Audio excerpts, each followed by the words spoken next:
Good Tuesday afternoon. We are live from the Body, Mind, and Wellness Center studio here in Sarasota, Florida. This is the Brian Gould Show on 444 Radio. I'm your host, Brian Gould, along with Evan. Say hey. How we doing, Brian? And good old Jay. Yes. How are you guys doing today? Fantastic, brother. Fantastic. It's a Breathing. great day. It's a great week. You know what it is? It's Shaq Week. Oh, God. Yes. Really? Shaq Week invades NBA TV. No, you know what it is? It's college football week. All weekend long, you can watch your favorite man, including 20 classic Shaq games, the movie Kazam, episodes of Shaq and a Fool. You know what I want to watch Shaq do? What's that other movie? Was it Steel or whatever? Yeah. Yeah, gonna play that the off comic somewhere? book. No. I want to go ahead and I want to watch him stand at the free throw line playing in the big game at the free throw line and see how he does. Yeah. How about that? Can you say 8%? Well, you can watch that. You definitely can watch that on NBA TV all week long. So, open court, home videos, hardwood classics, all of the above. Shaq Diesel, Shaq Week. Happy Shaq Week, everybody. He's got two sons that are going to probably end up in the NBA. One's 16 and a highly recruited high school kid right now. And his 13-year-old's killing it, too. They might end up in the NBA, but I'm thinking they're going to be drying the hardwood with towels. I think that's where they're going to be. I don't know, man. We might see a couple O'Neal kids with some rings later on in the future. That could be true. How old are they? 16 and 13. There you go. Yeah. You know what happens, though? Generally, it skips a generation. Yeah. Tell that to Steph Curry. Yeah. All right, let's kick things off with some Major League Baseball. Some great movement yesterday. Toronto over Baltimore 5-1. Washington over Philly 4-0. My Tigers defeated the White Sox. We needed that win. Divisional game there. Your Mets pull off a win against Miami. That's we talked right, about it baby. yesterday. Much needed win, puts them in a tie. We'll get to that in a second. Cleveland shuts out Minnesota 1-0. The Rays fall short to Boston. The Chattaheads win 9-4. Can't say go Rays on that one. St. Louis defeats Milwaukee 6-5. The Cubs winner chicken dinner again over Pittsburgh. You needed Pittsburgh to lose, which they did 8-7. Texas over Seattle 6-3. Oakland gets shut out by Houston 6-0. KC rolling up another victory. They defeat the Yankees 8-5. The Dodgers fall to Colorado 8-1, and rounding out last night's games, the Angels over Cincinnati 9-2. Now going to the American League, right now the standings: Toronto in the East is still pulling away there. The Central, Cleveland, Texas, and then you have Boston and Baltimore in a kind of a deadlock for that last wild card spot there. Detroit creeping in even closer with their win, and Houston still staying alive. Kansas City, Seattle round out the top contenders to get that top wild card spot. Again, good push by Kansas City, 8-2 in their last 10. Houston 8-2 in their last 10, and Detroit 6-4.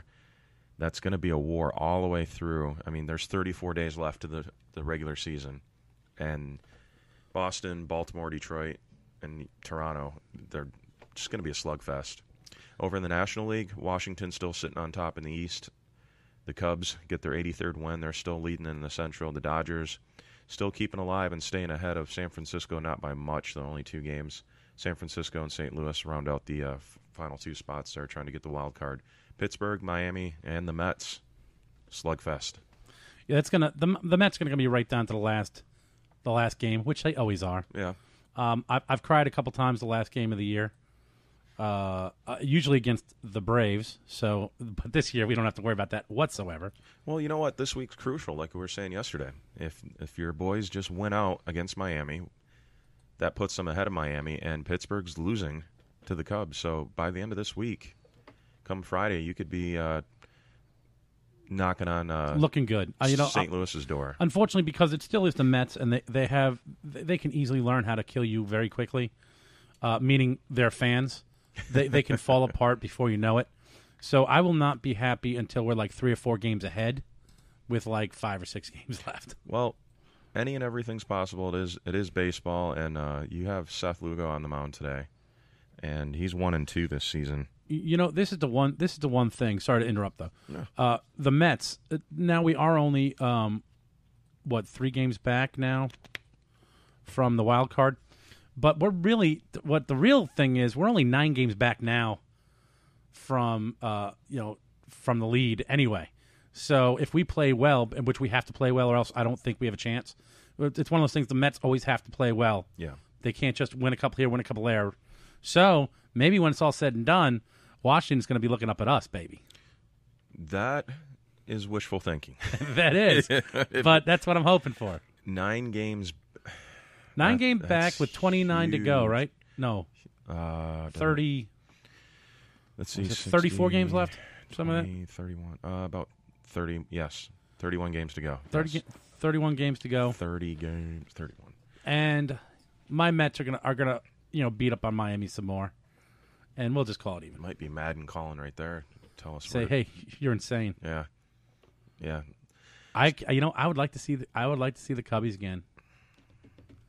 I mean, after last year, I think that's going to end up being a 7-game series. If you end up with the Mets and the Cubs again, that could be exciting baseball. Okay, so with that being said, okay. Yes. Now that I bring up Madden and the Cubs, and get your thoughts on this too, Jay. The Cubs are leading MLB right now, most wins. And I like the Cubs, I really do. I think they got a great chance at going to the World Series and even winning it. Do you like the? Yeah, you laugh, but I agree. Okay. I agree. But except that's weird to hear. Yeah, the Cubs to win the World Series or the rest of the field? Wait, aren't the Cubs just Rest there of the field. to be there? They're not there to win any World Series, right? Rest of the field. Jay, you like the Cubs or the rest of the field? Have you watched history at all? I love I'm Madden. getting I to love that. Madden, but Madden, as good as he is, I love Madden. he's regular season good. He hasn't won a World Series yet. Okay. He's only been a 1. Exactly. That's my point. And he took on a fantastic Phillies, right? He took on a fantastic Phillies team. I'll go Cubs. Cubs. Okay. With that being said, in the last 21 consecutive seasons, Right. 4 teams in the last 21 seasons with the best record have gone on to win the World Series. That's 20%. So the odds are favorably stacked against the Cubs. But it's Madden. But you also have plenty of games for them to lose on the way out. History shows That they fall apart. yeah, they fall apart when it matters. And that's the end. It's not how you start, it's how you finish. And they're 6-4 in their last 10. But I just have a feeling if it's not going to be the Cubs, then who do you like in the rest of the field? Against the Cubs, I like anybody who's playing them. Because until the Cubs prove to me that they can get it done, then they can't. So you're pulling for Detroit? Is that what No. you're saying? Well, Well, don't Detroit's get in me the wrong. rest of the field. I would like to see the Cubs in there. As I just said, I would like to see them play my Mets. And I would like to see my Mets dismantle the Cubs, and then my Mets go to the World Series and win everything. But if my Mets can't get it done, then I have no problem watching the Cubs go through. That's fine, because who am I going to pull for? Am I going to pull for an American League team that I can't stand? Maybe the only team that I can even kind of stomach a little bit is Baltimore Orioles. Wow. And, except for my Tampa Bay Rays, obviously. But my Rays aren't going to be going anywhere. The O's are probably not going to be going anywhere. Well, they're sitting right at that wild card spot. You It have would Boston, it would Toronto, be fun to watch the Indians play. What if it turns out Indians Cubs? Then what happens? Cleveland. Would that be like Hell freezes over. I know. Would that be like the craziest World Series game of all time? No matter what happens, one of these teams wins. You know what I won't be doing is watching that World Series. Come on, Are you Cleveland. kidding me? Cleveland. Oh my God! Cleveland. I would love to watch that game. Cleveland rocks, according to Drew Carey. Would you not really watch the Indians and Cubs? I'm not a Cleveland guy. They're in my division. I can't stand them either. They're But heated come on, rivals. it's the Indians and Cubs. That would be like the planets lining up for the end of the world. You have to Yes. watch it straight in the eyeball because you're going to miss it. It's Cleveland, and it's from Ohio. Oh, it's they're from Cleveland, Ohio. all right. Yeah, I can't stand it. No. I mean, would you rather it be Boston or Yankees up there? No. No, you sure? You're getting killed over there. Blown up, baby. Yeah. I'm very popular with people who I owe Yeah, shit Madden's to. calling up and trying to scream at us here. Yeah. Don't forget to call in 941-330-4087. Tweet me at Real Brian Gould. Find me on Facebook, Real Brian Gould. Would love to get comments today throughout the show. Okay, name this guy. Without naming him if you're reading over my shoulder. Oh, no. Oh, okay, no worries. I have 2 national titles. Oh, wait. Hold on. Already got this. Well, I have 2 national titles, a Heisman, I spent 5 I was gonna seasons. say Tebow anyway. I spent 5 seasons in the NFL with 4 different teams. What is it? Dirty. What is it? Dirty. No, God. From the league, Dirty Larry or something like that. Dirty Larry. That was Dirty Harry. Dirty Randy. Dirty Randy. Or whatever, Is it Randy. Dirty Randy? Something Randy. No, it was Tim Hey. Tebow. Tim Tebow. Tebow's on 4 teams? Yeah, played with 4 teams. Oh, in New 5 England. seasons. That's right. Yeah, but he didn't. Not regular season. No, Yeah, but but that he counts played. still. It still Oh, I didn't counts. even listen. I was too busy blowing it off. Damn it! I should have said Tim Tebow. That's what I said, Tebow. Now, what was it? Okay. Well, Oh, my God, Evan. Tim Tebow. Sorry. He has 2 national championships, a Heisman. Spent 5 seasons with 4 different NFL teams. Yes. He's got to work out today in Los Angeles, and he's already got an offer on the table before he even works out. You want to take a guess at who? Indians. Nope. Rays. No. Miami. No. You guys will never get it. But Boston. It's a professional team from Venezuela. Oh, okay. They want to sign him. And because of that, that sparked interest in the Yankees. So the Well, the rumors are that Tebow actually looks pretty damn That's good, what I keep man. hearing. too. according to Gary Sheffield, yeah. The Yankees are sending a scout, and because the Yankees are sending a scout, now 20 MLB teams are sending people Look how today. fast. Exactly. Look at that. Part of his drills. Now, you know what's going to happen? Let me interrupt you, Go to the Brian. Rays, go to But the Rays, if go to the this Rays. happens and he generates enough interest and he actually gets picked up by a team, I guarantee you the NFL starts sniffing around again. What if? I guarantee it. You know what? That might not Guarantee be it. far-fetched. Hang on one second, gentlemen. All right. What team has the most to gain? You're equating Rays to location of Florida. Yes. Just think about the Rays. Now, obviously, this year they're probably going to be dead, but it doesn't matter. You get them in there. You get people excited about next year. That could be exciting for the Rays. It could be. By the way, I will start going to a lot more Rays games. It could be exciting for any team that picks What him is up. that picture I'm looking at your Whoa, is somebody presenting over there? easy.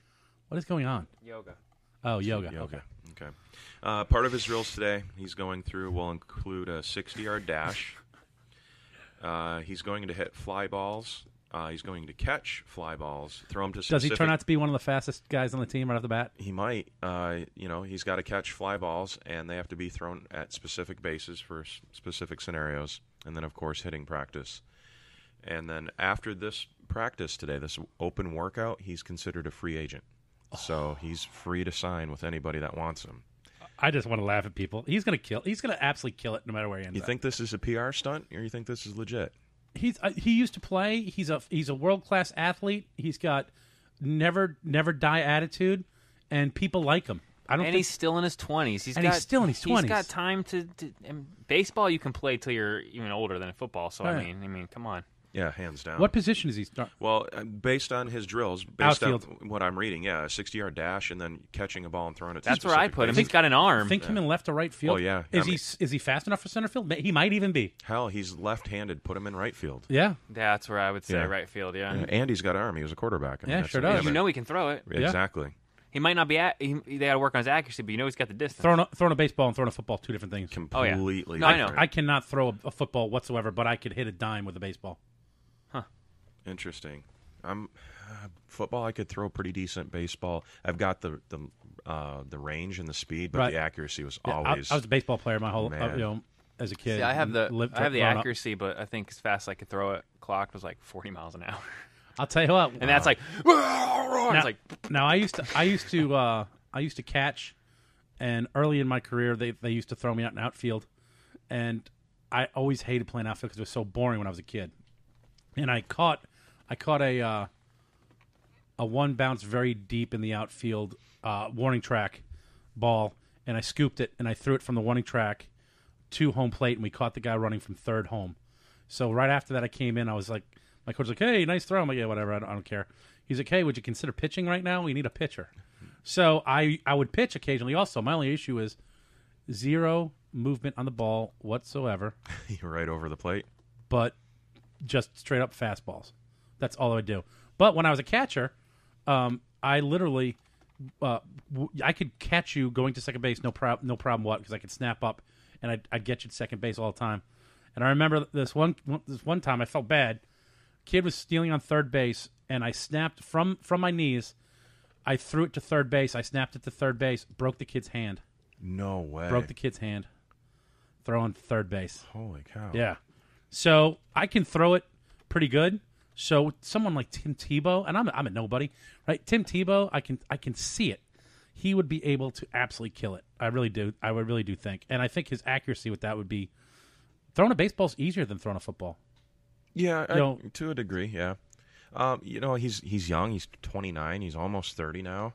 But I mean, that's when baseball players really start kicking ass. Yeah, that's when they start kicking in. Unfortunately, he hasn't had 5, 6, 7 seasons under his belt to try to get to where he needs to be. You know what, though? No, but he's been playing football. But exactly. Do you think he's going to be effective now, though? Hang on 1 second. Would you say, he's in minor leagues of baseball playing with scrubs for 4 or 5 years? Is that impressive? Is that nearly as impressive as playing in the NFL against world-class athletes at all times? But is it impressive? No, absolutely not. But is it productive? Yes. Because now he's had an opportunity to work on those mechanics that he needs for baseball. I think it'll be a lot easier to go that route because he's at least still for the working out. He's a world-class level working out, world-class level at drive, world-class level at working against people,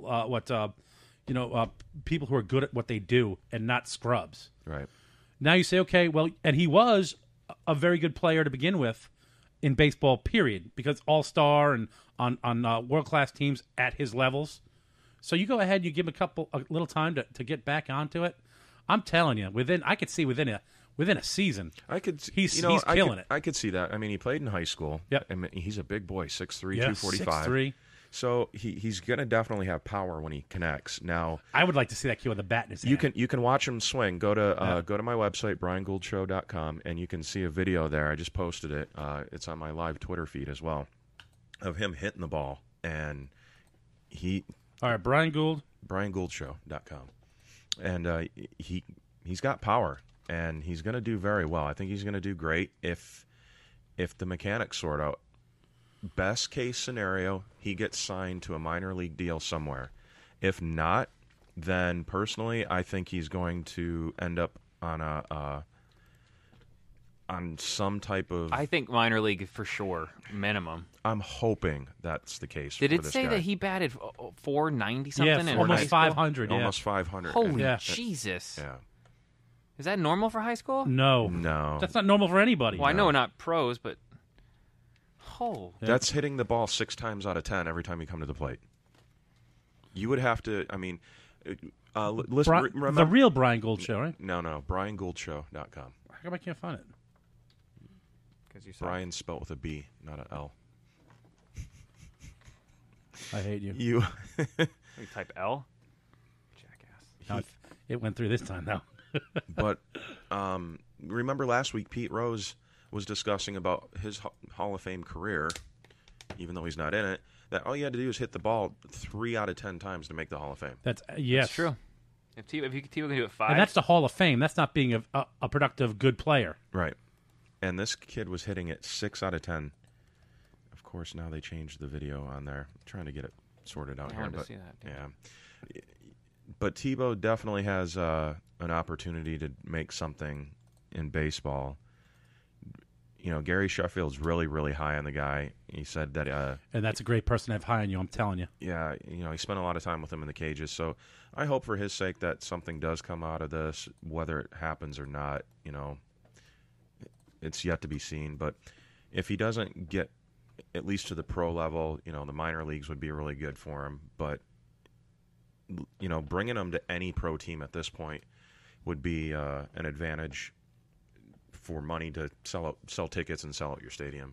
So hats off to the kid for trying to one last ditch effort at something. I kid you not. He ends up on a pro baseball team. I will buy a jersey, and I will go see him any and every time he comes to town. And if my gods align and he ends up in Tampa Bay, then I will get if you're the Rays, season tickets right off the bat. If you're the Rays, I almost think I don't care if he looks like an even remote baseball player. Get rid of Evan Longoria to get him. I shit you not. No, but you sign him and he instantly adds seats. Probably no joke, 5,000 season tickets. I will buy season tickets. Evan, literally, you're already saying you'll buy one. I'll buy them. You will drive from Sarasota to Tampa. Absolutely. All right, now you can see. Now I finally got the right video on my Twitter feed there. Just refresh your screen. It's him side by side with Mark McGuire in slow motion, and it's ridiculous. This kid just Look at the arms He does on him. actually look like Maguire a lot. You got it back up front? Where is it now? Hit the refresh. All right. Bang. And then Wow. Almost, Evan, it's like literally the exact stance and swing and everything. Follow through with the leg bend. His arms Wow. just need to straighten out a little bit more. I think that's just how big they are. They're huge. Where the hell is this?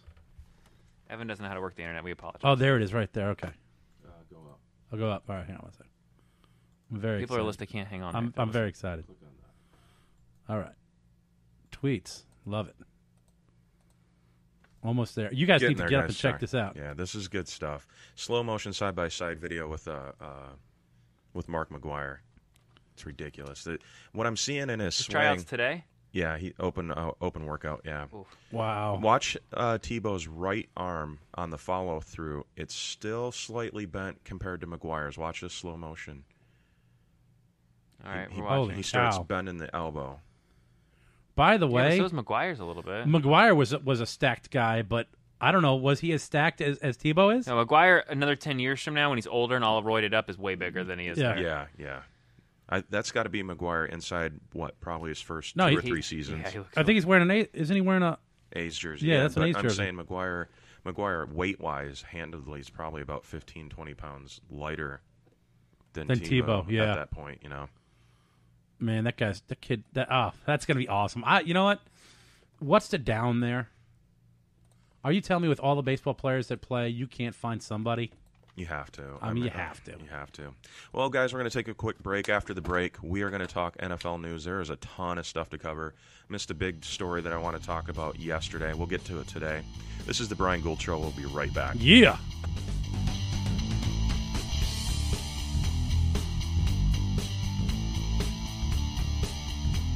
Gulfgate, Sarasota, it's time to eat, and there's only one place to go. Ham Heaven and Devil Dogs, 2647 Mall Drive in Gulfgate. Try the one-of-a-kind filet mignon sliders, or the award-winning Reuben sandwich, voted best in the state of Florida. Ham Heaven and Devil Dogs is open Monday through Saturday till 3 a.m. So after the bars close, you can get some of the best food in Sarasota. Call in and place your order today at 941-923-2514. That's 941-923-2514. Check them out online at hamheavenanddevildogs.webs.com or on facebook.com/HH&DD. This is Chuck from the BS Show. I wanted to take some time to talk about a great charity organization, the Honor Flight. This organization flies our veterans to Washington, D.C. to visit those memorials dedicated to honor the service and sacrifices of themselves and their friends. Please come out and drink some beers at Hurricane Mike's on the last Saturday of every month from 1 to 6. Hurricane Mike's has a guest bartender at each event, 50-50 raffles, liquor baskets, and silent auctions. The bartenders even donate all the tips they make that day. Hurricane Mike's is located at 2639 Mall Drive in Gulfgate. Last month, Hurricane Mike's raised over $1,100 for the Honor Flight. From everyone here at 444 Radio and Hurricane Mike's, we want to thank you for your support of our vets. Hey guys, how we doing? This is Evan from the Bean and Soup Bed Show. I'm here with Rita from J Dub's Brewing Company, and we're in studio. How are we doing today, Rita? Good, how are you? Excellent. Hey, I know you have a fantastic brewery over there. Please tell me a little bit about it. The brewery itself has a tasting room. It has 10 tap lines, so you can find anything that you want, from a light to a dark flavor. So whatever you like, you can get it? Absolutely, we got a flavor for you. Perfect. Also, tell me a little bit about the beer garden I'm hearing so much about. We got a big backyard out back. We're kid-friendly, we're dog-friendly, so you can come bring your family and friends and just have a good time, play some games, and drink some beer. Excellent. And then you guys got food? Absolutely, we got food trucks every day around 5 o'clock. We're open Wednesday through Sunday, noon to midnight. Excellent. Hey, I hear a rumor that you guys do something cool over there on Wednesdays. We do. We have free yoga on Wednesday evening starting at 6:30. Come hang out and drink a beer and stretch it out. And that sounds like a great way to spend a Wednesday, I'll tell you. It's 1215 Mango Avenue, Sarasota, Florida, 941-955-2739. And what about social media? Go to jdubsbrewing.com and you'll find everything right there. You guys are by far the best brewery in town, and we're proud to have you guys as our sponsor. Come on out there, have a drink with us, and we'll sit around and have a good time. Cheers, guys. Hey, this is Paulie from the BS Show.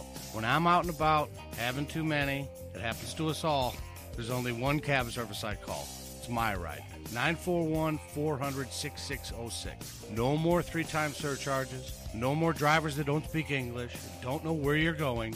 They pick you up, They take you home safely, clean cars. They're professionals. They know exactly what they're doing. And when you're riding with My Ride, don't forget to mention the BS Show, 20% off your ride. Chucky, on occasion, will have too much. Not me, Paul. These guys are the best. They're what you want to call. They will take care of you. 941-400-6606. My Ride. It's not your ride. It's not his ride. My Ride. It's my ride. Hello, this is Captain Sherman of Paradise Boat Tours, and if you're looking for a great adventure on our beautiful local waters, then we are the boat tour for you. Check out our website at seadolphins.com. We leave 7 days a week from Bradenton Beach Pier on beautiful Anna Maria Island.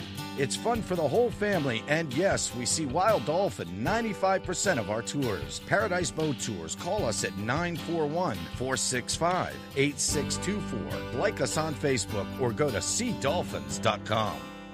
Here, Flipper. So, Evan, you want to make the other announcement? I know you're excited and happy. We do have a fantastic new sponsor, absolutely. We are now very lucky to have Rico's Pizza as a sponsor for us. 6547 Gateway Avenue in Gulfgate. They're open from 11 a.m. to 10 p.m., 7 days a week. They've been there 17 years. Jump anywhere. Online, ricospizza2go.com. Give them a phone call at 941-922-9604. We did find out today that you mentioned the 444 Radio or the BS show from 444 Radio. You will get 20% off your tab. Give them a phone call, guys, 941-922-9604 or ricospizza2go.com. How you doing? This is Chuck from the BS Show. I would like to tell you about a great company, Sarasota Sign Machine, LLC, the exclusive sign and print sponsor for 444 Radio. A sign of quality you can trust, located at 601 North Washington Boulevard, celebrating 6 years in business and over 20 years of experience in Sarasota. If you need signs, banners, vehicle magnets, custom design, neon repair, business cards, printing, and more, trust the Sarasota Sign Machine. Look, let's be honest, you have so much more to think about when running your own business. Call us at 941-302-4275. Check us out on Facebook or at sarasotasignmachine.com. A sign of quality you can trust. Tell them the BS Show sent you. Evan, we've lived here 6 months and this bathroom still looks terrible. You're supposed to help me remodel it by now. I know. You just know how busy I am, though. Busy? We've got to get this done. If I can't do it because I don't have time and you don't have time, what are we going to do? I know who to call. Hello, my name is Stephen Dennis. I own a business here in town called Needaman2 LLC. My email address is needaman2@gmail.com. My number is 941-232-2776. Again, that's 941-232-2776. Oh my gosh, this looks amazing. What a great idea. Looking for the best breakfast place in Sarasota? Look no further. Downtown Word of Mouth, the official breakfast and lunch restaurant of the BS Show, located at 711 South Osprey Avenue, Sarasota. Open 7 days a week. And for special catering events, call 941-365-1800. Don't forget, we are pet friendly with our doggy dining. Like us on Facebook, Word of Mouth SRQ, Downtown Word of Mouth. Tell them the BS Show sent you.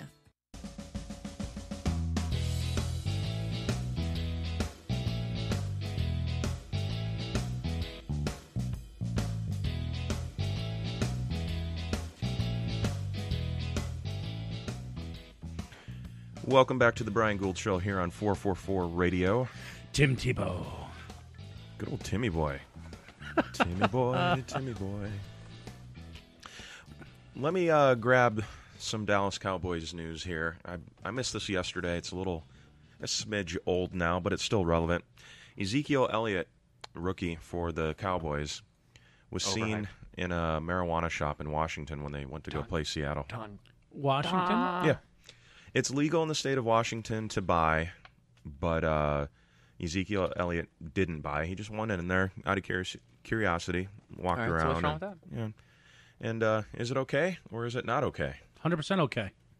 I think that's fine. Is it still on the list of things you're not allowed to do for a for NFL? Yeah. I mean, Now, NFL. What about if you play for the Seahawks? Because I know the NFL said they'd eventually have to address that because there's going to be states where or the Broncos. It's real easy. You don't have to worry about it because as long as it's not federally allowed, then they don't have to worry about it. As of right now, league policy does not permit you to smoke marijuana, whether it's legal in your state or not. They're going to have to amend that eventually, but as of right now, that rule has not changed. Right. So, I mean, there's two key components here. One, he just walked in there and he's looking around. But as of right now, two, like I said, it's against league policy to smoke marijuana or have anything to do with marijuana.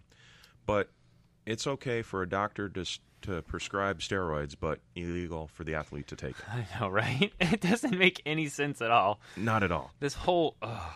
They can put you on even addictive drugs, the oxys and the codeines and everything. Get Evan started about that. But you can't smoke marijuana. Well, if the pharmaceutical companies were getting a cut of that tax money, you better believe they'd be all about the make marijuana legal. Whole different story at that point. Mm-hmm. Oh, we get a piece of that? Oh, let's make it legal then. Yes, exactly. But yes, eventually the league's going to have to address this for the states where it's legal. And you know, the NFL I feel bad for because when I become president, I make everything legal. I want to see what they do then. Yeah, what would that be? Let me ask you guys a question. What would be the case? Like, let's say, well, I guess if it's a private business like the NFL is, they can have any rules they want. They could say it doesn't matter if it's legal or not. I mean, if they want to say broccoli is illegal, and if we catch eating broccoli, well, they're already saying that with steroids. You know, you can get a prescription from a doctor for steroids to fix certain things, but you're not allowed to take it. That's some of the things I didn't understand. Like when they went after what was the Lance Armstrong douchebag on a bike, right? One nut, and a lot. You know, oh, he was on testosterone. He was on this. The guy had cancer and had to have one of his nuts removed, and we're really going to you know what I mean? Like, I don't know. I just like some things. And I get where you're coming from, but you can't baby one guy for an but exception. I'm not babying him. I mean, I just think make an exception for a guy. I don't understand how that's a no-no. We go back to those things to where how is that bad if you're recovering or it's making you not die? Is that really cheating? Well, no, right, and I mean, is that cheating or are you saving your life? I'm just trying. You're cheating death is what's going on. And yes, and they frown on that. I guess so. And it's funny because like athletes are more and more athletes. John Sally, former NBA star, just stepped up. I believe it was yesterday or the day before, stating that if you're allowed to smoke marijuana in any of these leagues, it's going to prolong these guys' career. It will. Like it would. I mean, they wouldn't have to take the prescription. They wouldn't suspend. Any players wouldn't be suspended in the NFL. Right. Josh Gordon. Marijuana is a very dangerous drug, and our children would pay the price. We need to keep it illegal. Well, eventually Ezekiel Elliott. I didn't realize even being funny how that's detrimental. Finally. Sorry. Go ahead. Nice.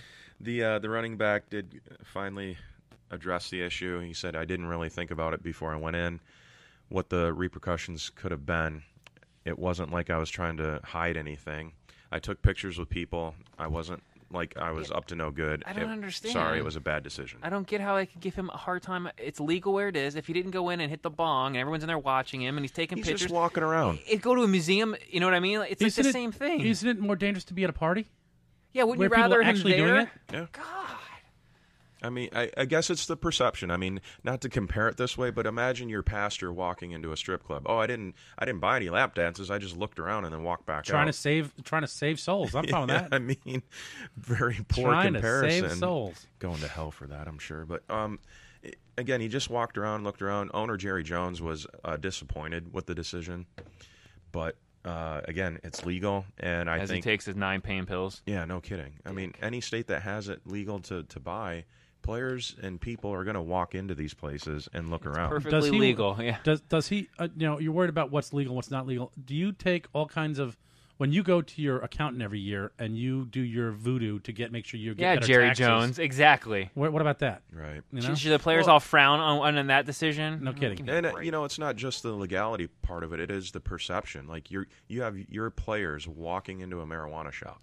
You think he cares? And you're not supposed to be partaking. Really? Granted, he didn't buy, but it's just the perception. You know what else you're not supposed to do? Rape and murder people, and you've got plenty of guys who do that in the NFL. Murder people? Who's playing right now that murdered anybody? Oh, playing right now. Well, right now, no. Yeah. But hey, a couple years ago, the face of the NFL was a freaking murderer. You've got rapists left and right. He was acquitted. And you're worried about this guy walking into a exactly. No, a shop and just going shopping. It's ridiculous. Not even shopping. He was just looking. Looking. I've never been here before. This is cool. And the NFL, I do an arrest pool every year because they're such criminals, and you're worrying about a guy walking into a shop. Yes.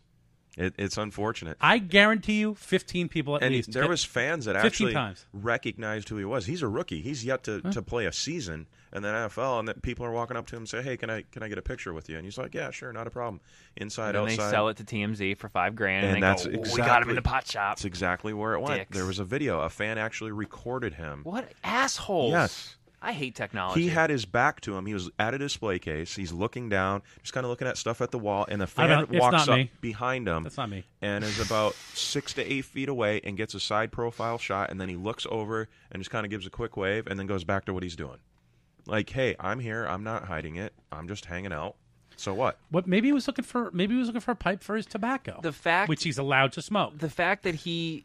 Which should be, if you're in the NFL, they should ban tobacco use, honestly, if you're going to be like that, right? I mean, seriously. Absolutely. Are you kidding me? That's the most detrimental thing that any of those players could do. Can you still smoke cigarettes if you're an NFL player? Not I don't think on the campus or whatever, the training But grounds. you can be a smoker, right? Yeah, some of them are. That's at your own discretion. But that's what I'm saying. If you're going to nitpick the little things... Are you kidding me? Then let's nitpick the things that are really going to kill you. And, what about alcohol? I'm a big alcohol fan, but that is detrimental to anything you're going to do physically. I don't think fan's a word for it.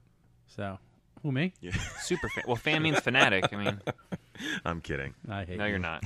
No, I'm not, actually. Hey, one of the first few weeks you knew him, you had to carry him to the car. Oh, that's very true. Yeah, that's okay. Evan's like, that never happened? No, because you don't remember. You don't remember. Pussies. Well, once again, we're going to ring that Colin Kaepernick bell. His former coach, Jim Harbaugh, weighs in, saying that he needs to clarify, I support Colin's motivation. It's his method of action that I take exception to. Now, plenty of celebrities, teammates, and other NFL and pro athletes have stepped up to the plate and given their views. And so far from what I take off of this, it's been pretty much 50-50. The people that, and again, this is just my opinion. Which means nothing. The people that seem to be haters are hating on, well, he's disrespecting the flag and the troops fought for our freedom, blah, blah. Okay, yes, that is the case when it comes to the flag and the national anthem, but that's not what he's addressing. He's addressing the fact that cops are getting overheated, killing innocent people, and then still getting paid for time off and leave while investigations are going down, or they're just being let go. I know, but you know what the problem is? And they're getting away with murder. We already know that. Yes. We already know that. So Yes. now he's making a bad situation in people's eyes. Now, it's a horrible situation, but we already know all that stuff. He's bringing it more to light. It's the people that you I'm think seeing. he's bringing it more to light? Let me finish. It's just my opinion. All right. The people that are upset about this are not knowledgeable. They're ignorant. I hate to use that word, but it's the truth. They're ignorant. They're not knowledgeable to his reason and his stance. All they see is a guy that sat out to a very important song to this country, but they don't know why he sat out, where he's coming from. But that's not fair to say that either, because I understand why and all that, but I'm still upset that he did it. Well, you're disagreeing with me, so therefore you don't understand, obviously. So. Wow. He's learning from you quick. Wow. Shoot right from the hip. No, I'm kidding. No, that's why I don't carry a gun. Awesome. No, yeah, it's a pretty 50-50 crowd, and it's only, I mean, as each game goes by that he's still wearing that red jersey and sitting out during the national anthem, it's just going to intensify, I believe, more and more and more as time progresses. My issue here is, let's just say something crazy happens, like huge fights start breaking out, riots start breaking out over that? People are crazy, man.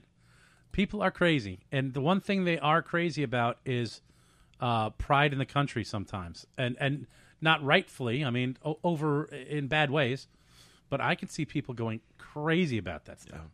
Well, I don't know if you guys remember, the NBA dealt with this similar back in 1996. Remember Chris Jackson, formerly Chris Jackson? He changed his name to Muhammad Abdul-Rauf.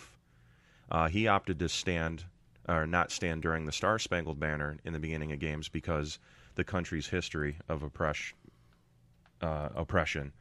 and his belief in the Muslim ways. How'd that work out for him? Well, eventually him and the NBA reached a compromise where he ended up he would agree to stand, but he would stand there with his head down, and he would actually pray with his hands together and his eyes closed. And that only lasted one more season before he was eventually cut and let go. Can't believe that. He got let go, and then he played, I believe, for one or two more teams, or one more team, I believe, but that was only a partial season, and then you never heard from him again.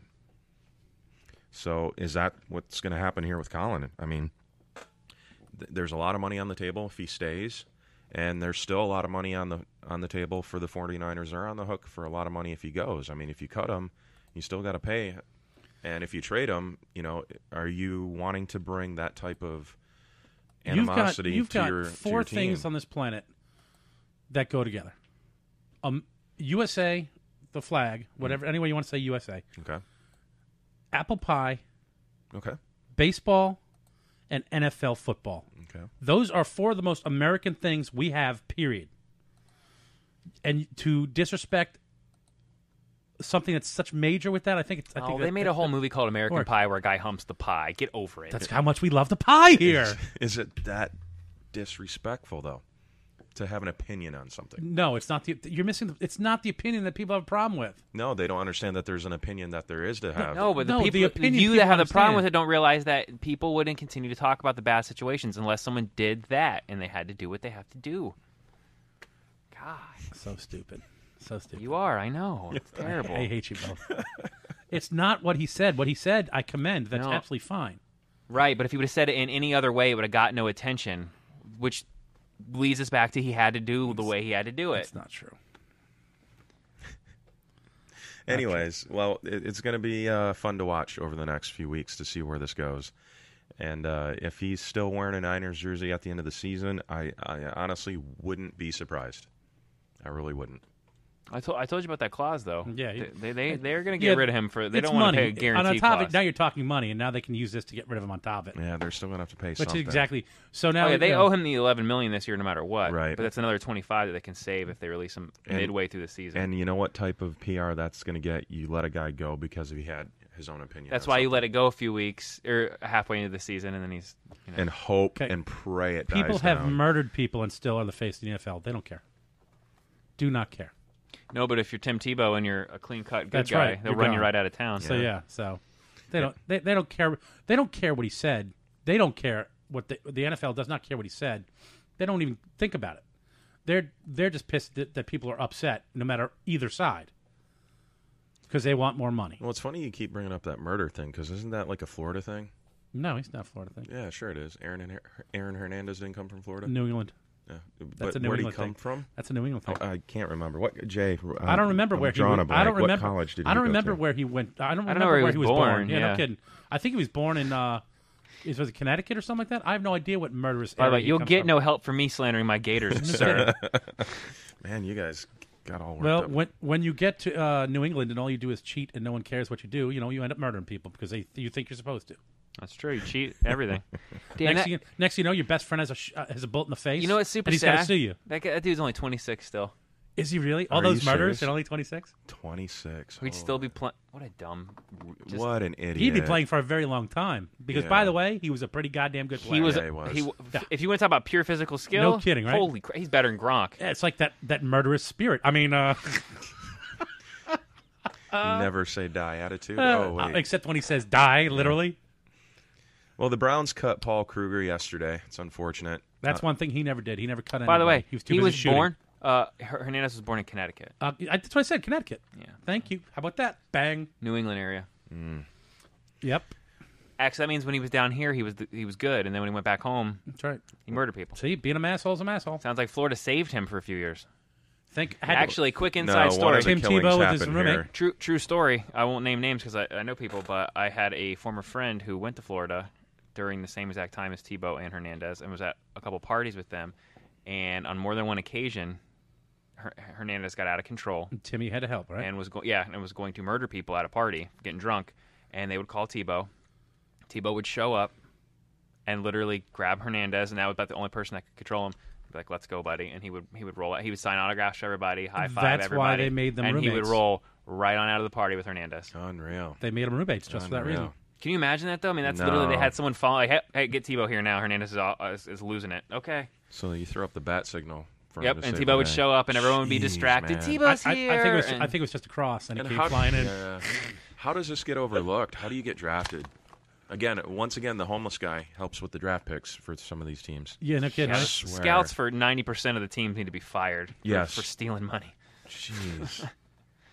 The Browns cut Paul Kruger yesterday. Paul played linebacker and defensive end, kind of a hybrid defensive player. They picked him up right after he won the Super Bowl with the Ravens back in 2012. They signed him to a 5-year deal worth $40 million. He got 13 guaranteed, but the last 3 seasons he's been really horrible. He left $27 million on the table because his pass rush productivity, holy cow, say that 3 times. Productivity. Went from 4.5 sacks his first season there to 11 and then back down to 2.5 this past season. I don't know if Paul Kruger lands a job again. 30 years old and went from a great NFL career to just like nothing overnight. I don't know if you guys are familiar with the guy, but he was one hell of a player, especially when the Ravens won that Super Bowl back in 2012. His name sounds familiar. Why am I spacing on? He was a key component to that defensive team, but he got cut yesterday. So if any teams out there looking for someone that might be worth a darn on your defense, you could get them pretty cheap. Help me out. I can't remember. How does the waiver situation work in the preseason? Because I know when they're cut, they still have to clear waivers even then. They do. What orders determine? Is it still off last year? Yes. Okay. Yeah. Okay.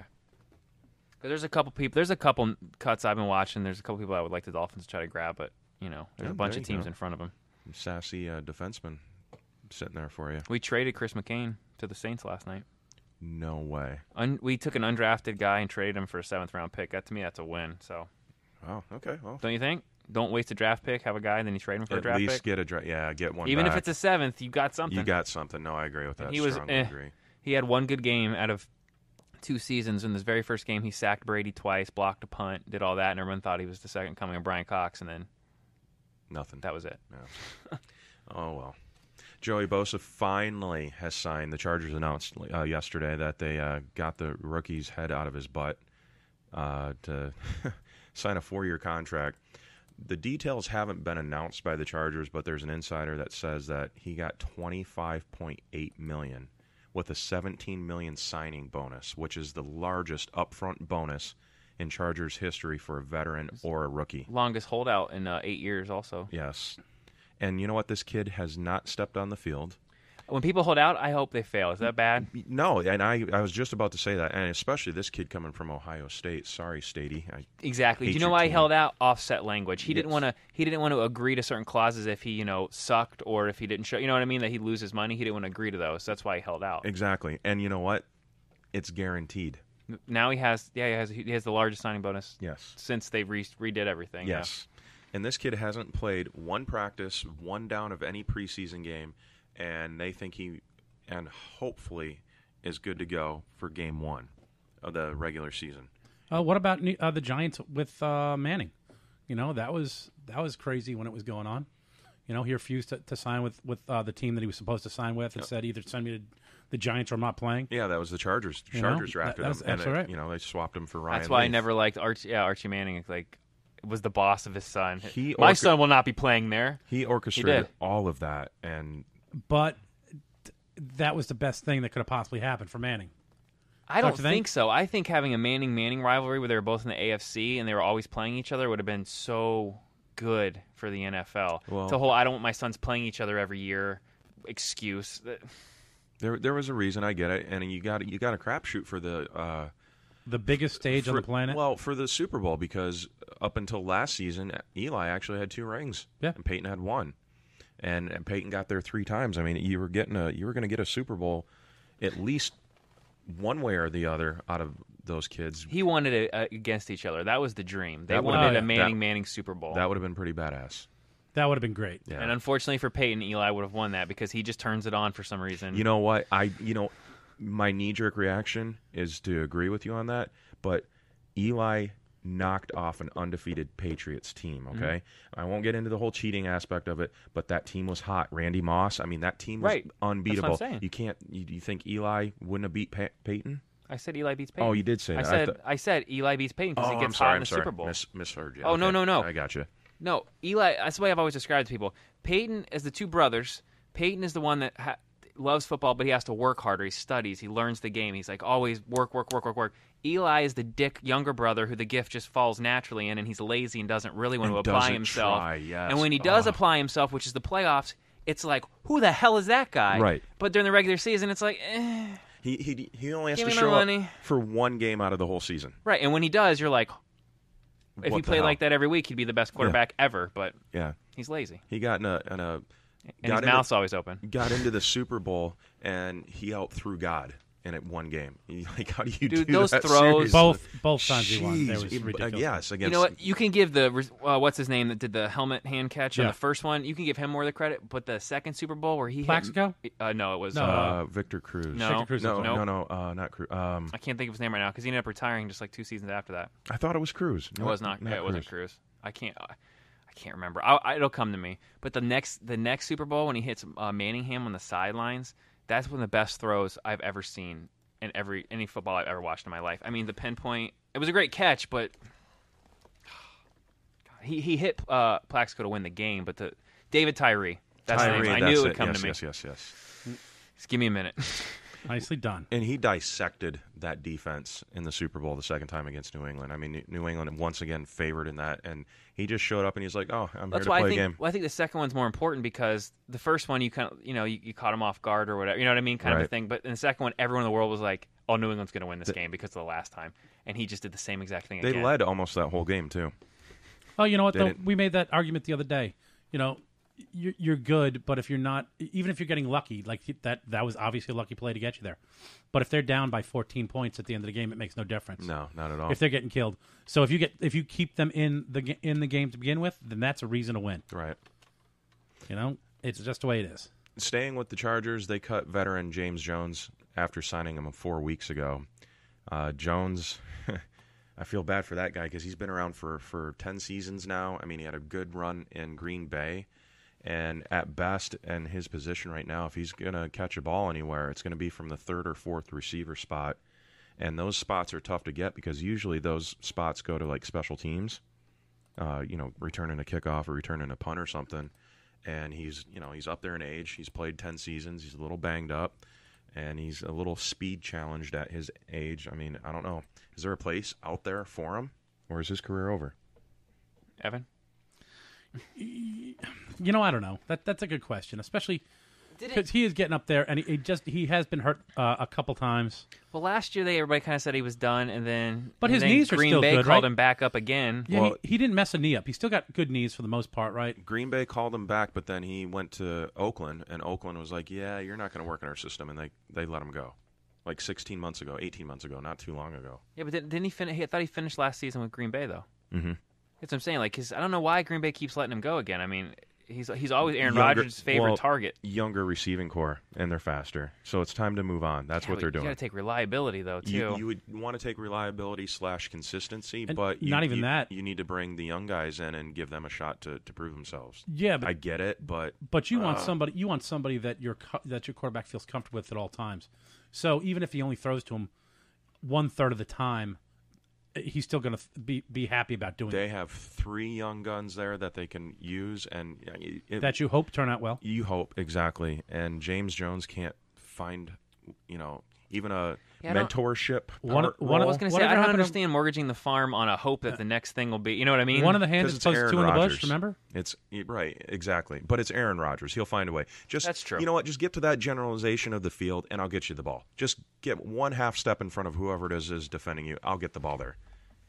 I mean, it could be you, it could be me, it could be Jay. Doesn't matter. Just get over there, and I'll get you the ball. Probably wouldn't be me. Get you the ball. He'll get you the ball. He'll find Not a way. yet, anyway. Yeah, just Soon. get a half step. Wait till he gets in shape. We're all doing the flag football leagues up in Bradenton. We're gonna do that. It's not tackled, by the way. What is Flag Flag football. Yeah, I know. I'm not getting tackled. My issues though is at that point I'll be a little bit older, and if I bust a knee, then I'll be fat again. No, no, I'm You'll not be gonna do that. fine. I'm not gonna do that. Well, I'll play baseball though. I'll play softball. Yeah, because there's no way you're going to blow out your knee doing that. Well, not as bad as flag football. Flag football. Flag football's not. It's pretty comparable to baseball as far as busting contact. Busting. Just saying. Busting. You know what I'm not going to be playing? Pick up basketball. If you want your knees ripped out of your sockets, you're playing basketball. Oh, then you can throw forearms in people's lower backs. Nope. Yeah, why not? I'm not doing it. Come on. No. On defense, why not? No. If it's anything more than a horse, it's not going to happen. All right. Well, Calvin Johnson is coming out of retirement. Breaking news. What? Yes. If you're a Detroit Lions fan, you're kind of pissed. How long has he been out? Oh, he's going to sing with the stars. That's what he's going to do. I knew it. I was going to say. Yeah. You're an asshole. Lions fans, you can watch him once again. He's going to go head-to-head against Vanilla Ice and Ryan Lochte. So. Yeah, Lochte, right? Yeah. How mad are the Lions? Barry Sanders retired before he should have. Yep, and I was just going to say. Did you write that? Your move, Barry Sanders, your turn. Yeah. It's like, how mad are they? You know, yes. Maybe if you ran like a somewhat decent organization. Well, I know you're from up there and stuff, and but you moved your friggin' team from Detroit. I hate that the fact they wouldn't let Barry out of his contract when they were literally just letting him just waste away, and he wanted to come play in Miami with Marino. Why, if they would just let him out of his contract? I'll never forgive the Lions. Coming for that. from a Miami fan. Yeah, but why would sense. Why would you want him to play you? Yeah. Ever. When you could you can either trade him or get something for him instead of him going, I'm going to take my ball and go home and never play again. When a guy like that is so good, he could crush. Yeah, I well, can see him. You know what? You're not going to play the Dolphins if you're the Lions. The similarities were so uncanny between those two situations. One, it was Detroit.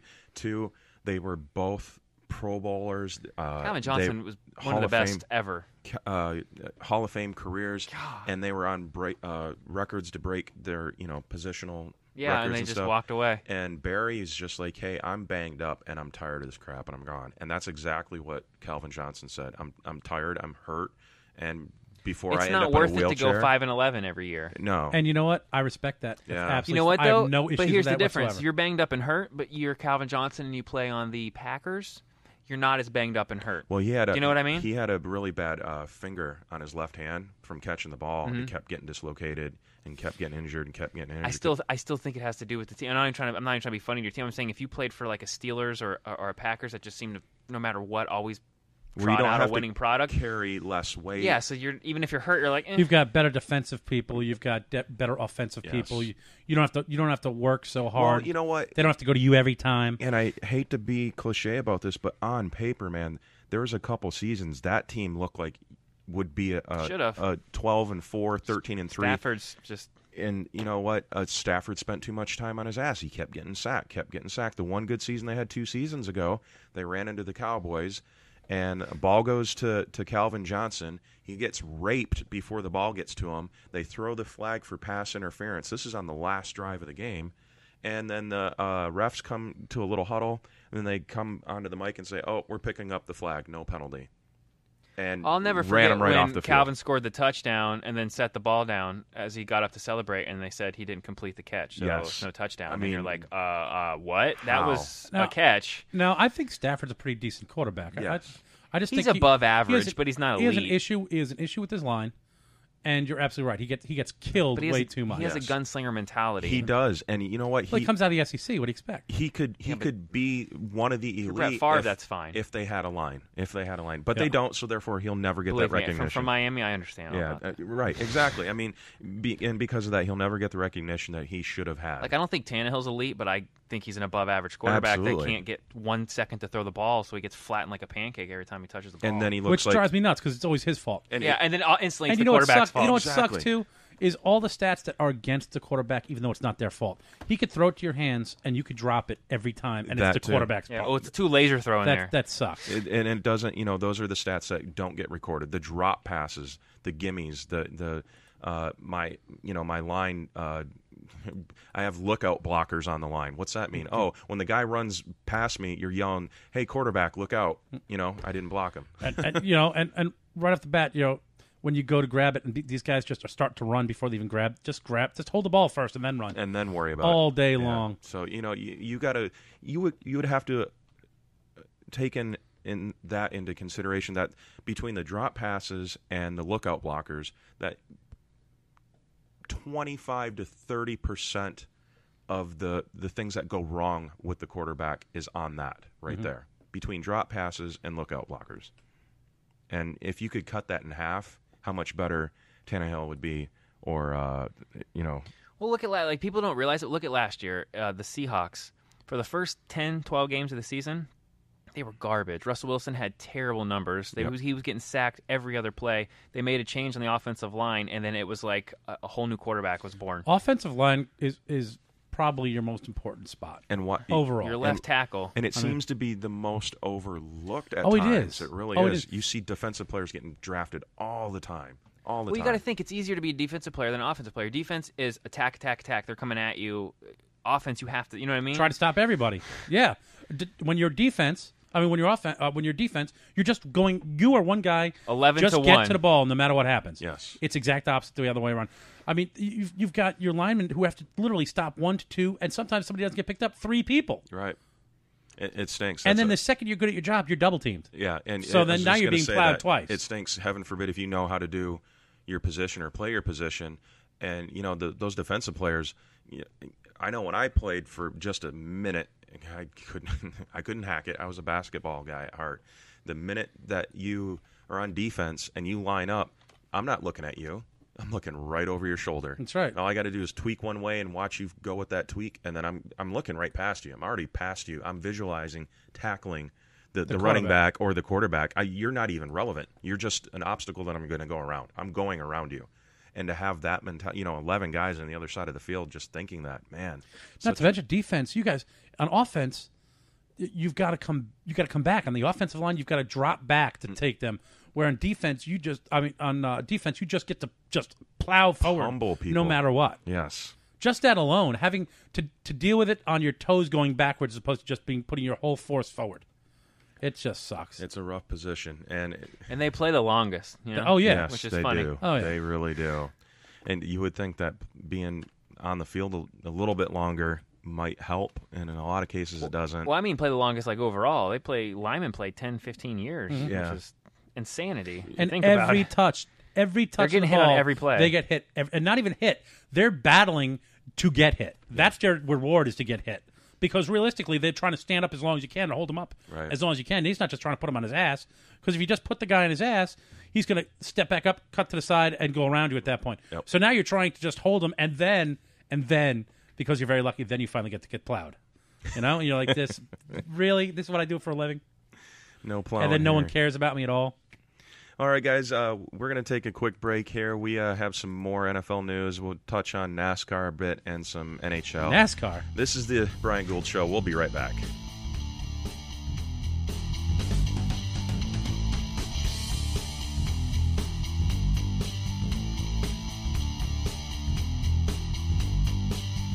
Golfgate, Sarasota, it's time to eat, and there's only one place to go. Ham Heaven and Devil Dogs, 2647 Mall Drive in Golfgate. Try the one-of-a-kind filet mignon sliders or the award-winning Reuben sandwich, voted best in the state of Florida. Ham Heaven and Devil Dogs is open Monday through Saturday till 3 a.m. So after the bars close, you can get some of the best food in Sarasota. Call in and place your order today at 941-923-2514. That's 941-923-2514. Check them out online at hamheavenanddevildogs.webs.com or on facebook.com/HH&DD. This is Chuck from the BS Show. I wanted to take some time to talk about a great charity organization, the Honor Flight. This organization flies our veterans to Washington, D.C. to visit those memorials dedicated to honor the service and sacrifices of themselves and their friends. Please come out and drink some beers at Hurricane Mike's on the last Saturday of every month from 1 to 6. Hurricane Mike's has a guest bartender at each event, 50-50 raffles, liquor baskets, and silent auctions. The bartenders even donate all the tips they make that day. Hurricane Mike's is located at 2639 Mall Drive in Gulfgate. Last month, Hurricane Mike's raised over $1,100 for the Honor Flight. From everyone here at 444 Radio and Hurricane Mike's, we want to thank you for your support of our vets. Hey guys, how we doing? This is Evan from the Bean and Soup Bed Show. I'm here with Rita from J Dub's Brewing Company, and we're in studio. How are we doing today, Rita? Good. How are you? Excellent. Hey, I know you have a fantastic brewery over there. Please tell me a little bit about it. The brewery itself has a tasting room. It has 10 tap lines, so you can find anything that you want, from a light to a dark flavor. So whatever you like, you can get it? Absolutely, we got a flavor for you. Perfect. Also, tell me a little bit about the beer garden I've been hearing so much about. We got a big backyard out back. We're kid-friendly, we're dog-friendly, so you can come bring your family and friends and just have a good time, play some games, and drink some beer. Excellent. And then you guys got food? Absolutely. We got food trucks every day around 5 o'clock. We're open Wednesday through Sunday, noon to midnight. Excellent. Hey, I hear a rumor that you guys do something cool over there on Wednesdays. We do. We have free yoga on Wednesday evening starting at 6:30. Come hang out and drink a beer and stretch it out. That sounds like a great way to spend a Wednesday, I'll tell you. It's 1215 Mango Avenue, Sarasota, Florida, 941-955-2739. And what about social media? Go to jdubsbrewing.com and you'll find everything right there. You guys are by far the best brewery in town, and we're proud to have you guys as our sponsor. Come on out there, have a drink with us, and we'll sit around and have a good time. Cheers, guys. Hey, this is Paulie from the BS Show. When I'm out and about, having too many, it happens to us all, there's only one cab service I call. It's my ride. 941-400-6606. No more 3-time surcharges. No more drivers that don't speak English, don't know where you're going. They pick you up, they take you home safely, clean cars. They're professionals. They know exactly what they're doing. And when you're riding with my ride, don't forget to mention the BS Show, 20% off your ride. Chucky, on occasion, will have too much. Not me, Paul. These guys are the best. They're what you want to call. They will take care of you. 941-400-6606. My ride. It's not your ride. It's not his ride. My ride. It's my ride. Hello, this is Captain Sherman of Paradise Boat Tours, and if you're looking for a great adventure on our beautiful local waters, then we are the boat tour for you. Check out our website at seadolphins.com. We leave 7 days a week from Bradenton Beach Pier on beautiful Anna Maria Island. It's fun for the whole family, and yes, we see wild dolphin 95% of our tours. Paradise Boat Tours. Call us at 941-465-8624. Like us on Facebook or go to seadolphins.com. Here, Flipper. So, Evan, you want to make the other announcement? I know you're excited and happy. We do have a fantastic new sponsor, absolutely. We are now very lucky to have Rico's Pizza as a sponsor for us. Yeah. 6547 Gateway Avenue in Gulfgate. They're open from 11 a.m. to 10 p.m., 7 days a week. They've been there 17 years. Jump anywhere. Online, ricospizzatogo.com. Give them a phone call at 941-922-9604. We did find out today that you mentioned the 444 Radio or the BS show from 444 Radio. You will get 20% off your tab. Give them a phone call, guys, 941-922-9604 or ricospizzatogo.com. How you doing? This is Chuck from the BS Show. I would like to tell you about a great company, Sarasota Sign Machine, LLC, the exclusive sign and print sponsor for 444 Radio. A sign of quality you can trust, located at 601 North Washington Boulevard, celebrating 6 years in business and over 20 years of experience in Sarasota. If you need signs, banners, vehicle magnets, custom design, neon repair, business cards, printing, and more, trust the Sarasota Sign Machine. Look, let's be honest, you have so much more to think about when running your own business. Call us at 941-302-4275. Check us out on Facebook or at sarasotasignmachine.com. A sign of quality you can trust. Tell them the BS Show sent you. Evan, we've lived here 6 months and this bathroom still looks terrible. You're supposed to help me remodel it by now. I know. You just know how busy I am, though. Busy? We've got to get this done. If I can't do it because I don't have time and you don't have time, what are we going to do? I know who to call. Hello, my name is Stephen Dennis. I own a business here in town called Needaman2 LLC. My email address is needaman2@gmail.com. My number is 941-232-2776. Again, that's 941-232-2776. Oh my gosh, this looks amazing. What a great idea. Looking for the best breakfast place in Sarasota? Look no further. Downtown Word of Mouth, the official breakfast and lunch restaurant of the BS Show, located at 711 South Osprey Avenue, Sarasota. Open 7 days a week. And for special catering events, call 941-365-1800. Don't forget, we are pet friendly with our doggy dining. Like us on Facebook, Word of Mouth SRQ, Downtown Word of Mouth. Tell them the BS Show sent you.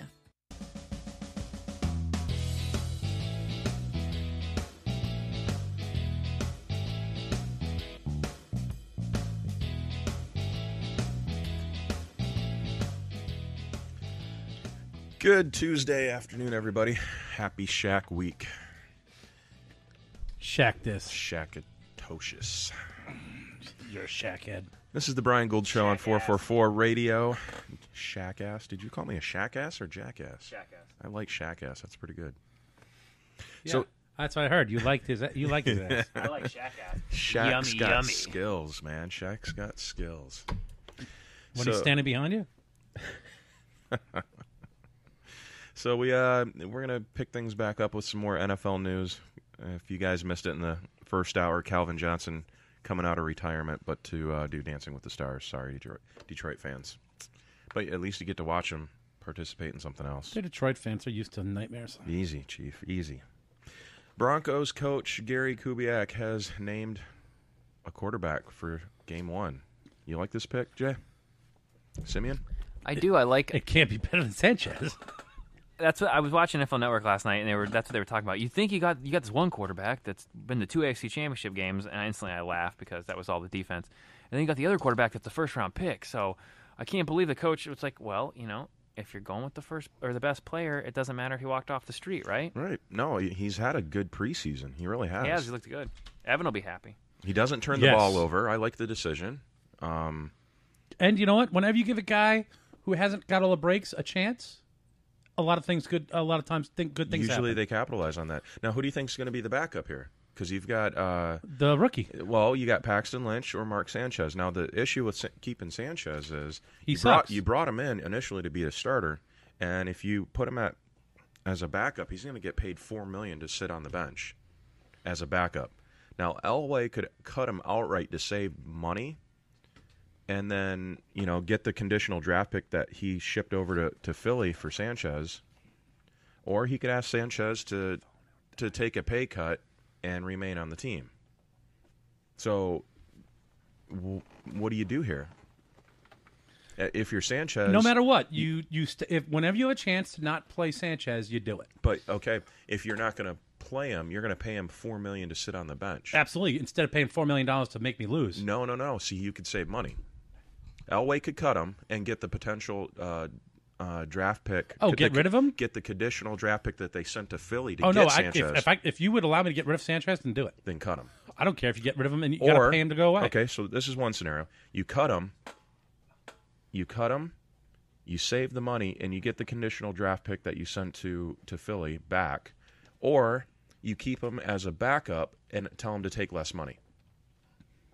Do you want to take the uncertainty of a rookie as your backup over Sanchez? All day, every day, twice on Sunday. Really? Okay. Yes. Interesting. Well, I mean, I don't care if I have to pay Sanchez every dime and I don't use him. I'd rather do that than pay him and never let him touch the ball. Cut him and then get your draft pick back. But then how long before Paxton Lynch gets the nod to come in and play? Because you've got a rookie there that could start eventually. It would all depend on how the year's going. Play the rookie. When would be good for you, so he doesn't get hurt. He learns how to play properly. Even if it takes a couple years, that's fine. I'm fine with that. Okay. Simeon has had a great preseason, but Lynch has the arm. He can throw the ball. Well, they didn't bring him to the team for no reason. Right. Yes, down the road, even at the end of the year, maybe. I'm just saying, you want to give these guys. They throw them in way too quick. And that doesn't help anymore. No, it really doesn't. But, I mean, you got to get your feet wet a little bit here and there. I mean, that's what preseason's for, and that's what, training camps and stuff are for. But that's what handing off the ball's for, and that's what, when you're way up, you throw them in afterwards. And that's what those games are for. And poor Mark Sanchez. I know he hasn't panned out to be much of an NFL just say player. Poor Mark Sanchez. But just as a person, man, he left college football early because he had better stats in college than Carson Palmer at USC. Mm-hmm. And he left early to go to the NFL. He gets drafted, gets picked up, and he's just been par at best on his best. Par? At best. He runs in the offensive lineman's asses and fumbles. That's par? not par. Do you know the definition of what par is? No. I'm saying his best day, he's been par. Moving forward, he just gives the ball away. I guess he did have that one freak year. He did. Par, maybe. Maybe. Wow. Sanchez should be working for Publix. And not in the front office. He should be bagging groceries.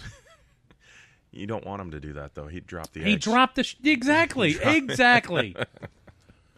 Oh, jeez. So Simeon gets the nod against the dirty Sanchez against Carolina. Does that make him a better shot at beating Carolina now? Oh, I'm sorry. One more time. Simeon's going to start for the Broncos. They open up against Carolina. Super Bowl rematch. You think they beat Carolina now? Yes. Really? I do. You want to know why? Because yes, I do. That's my sandwich. You're gonna have. Oh my bad. You're gonna have. Did I just step on it? Yeah, it's a little flatter. It's all good. Denver's gonna be psyched. Where's it? It's in Denver, right? Yes. Yeah. Denver's gonna be psyched. They're gonna come out. They're gonna be showcasing somebody who's got a chance to make something. And he doesn't have a lot of time.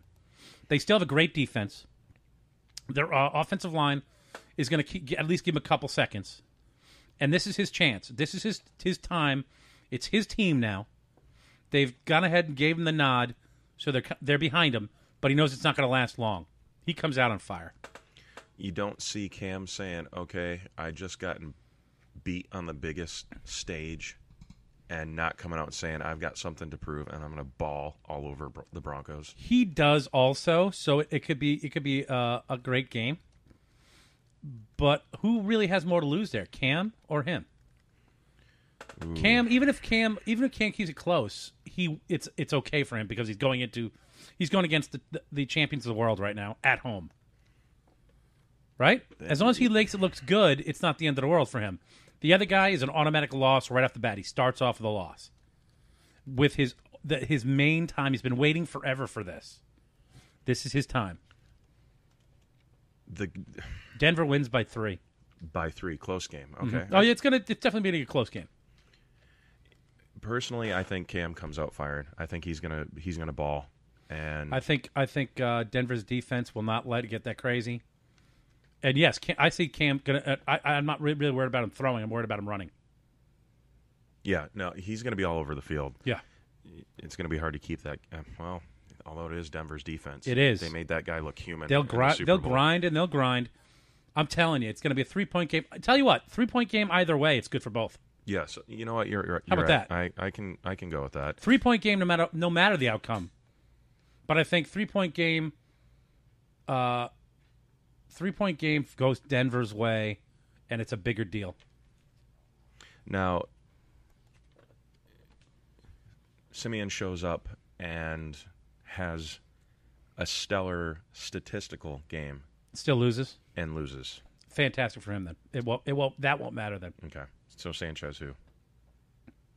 Sanchez comes out and wins that game? No. Sanchez who? Simeon comes out, has a great statistical game. Oh, yeah. And then the whole Sanchez thing, that moved and name him starter over Sanchez. Sanchez could start that game, win by 50 points, and then I still wouldn't You'd still cut him.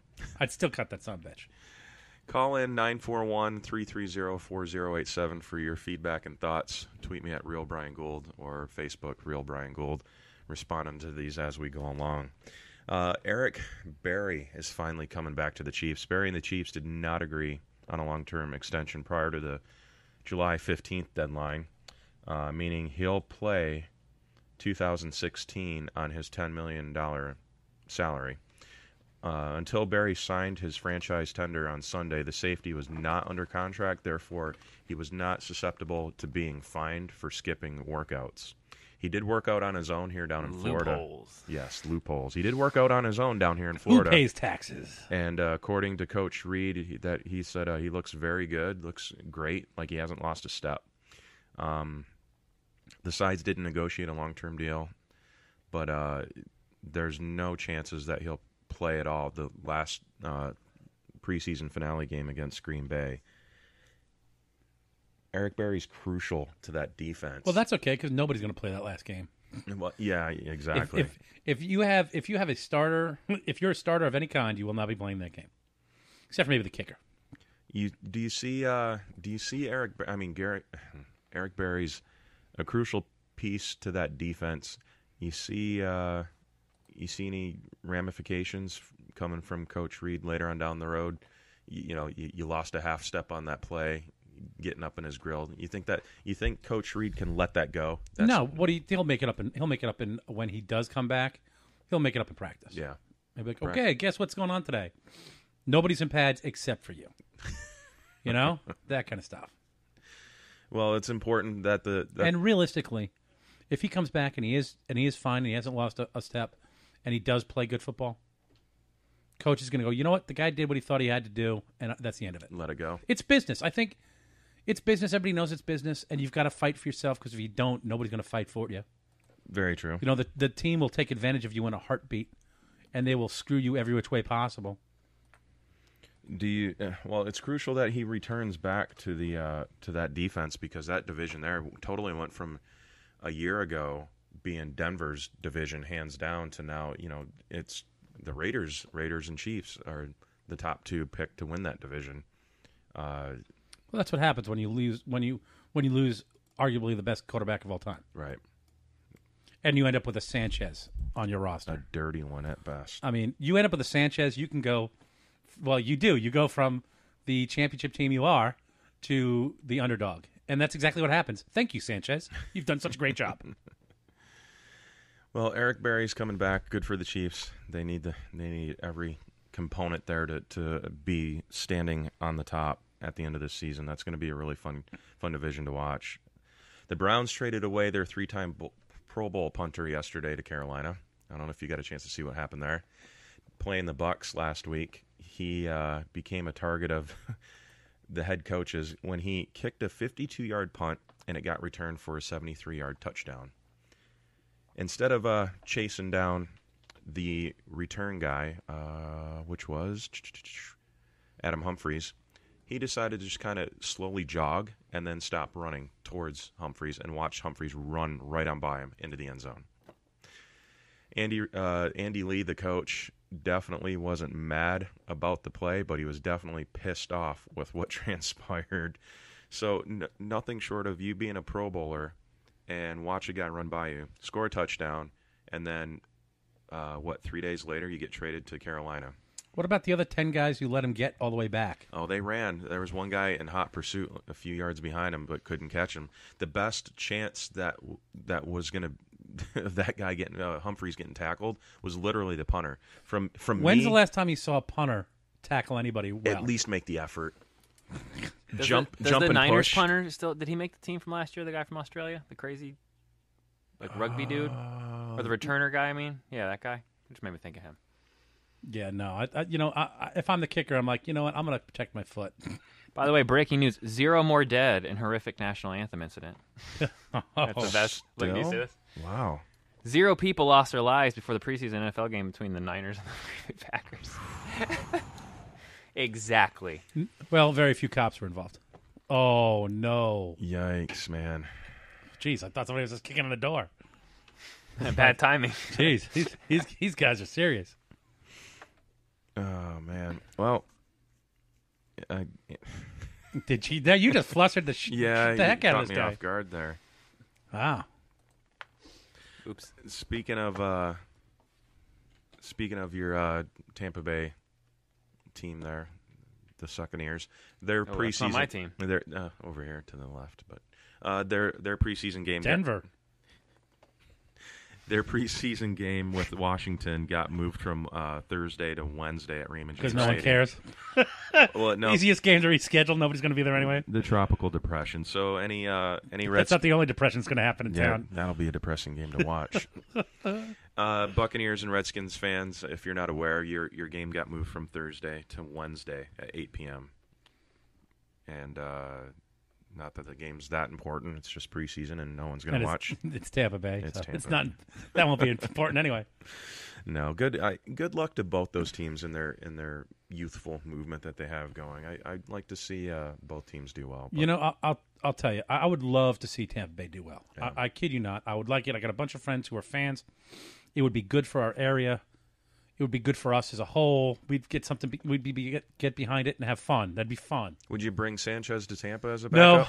No. What about Dallas? Dallas needs a backup now. Well, I hate Dallas. Yeah, I'd send him to Dallas. Kidding me? Absolutely. We should sign him now. He should be the starter now. Hey, they do need that homeless guy to. He's help pretty with much their homeless. Picks. Yeah, he's jobless. Right? Almost. He's talentless. Not yet. He's either going to get $4 million or he's going to get walking papers. Guy sucks. Athletes rarely say goodbye on their own terms.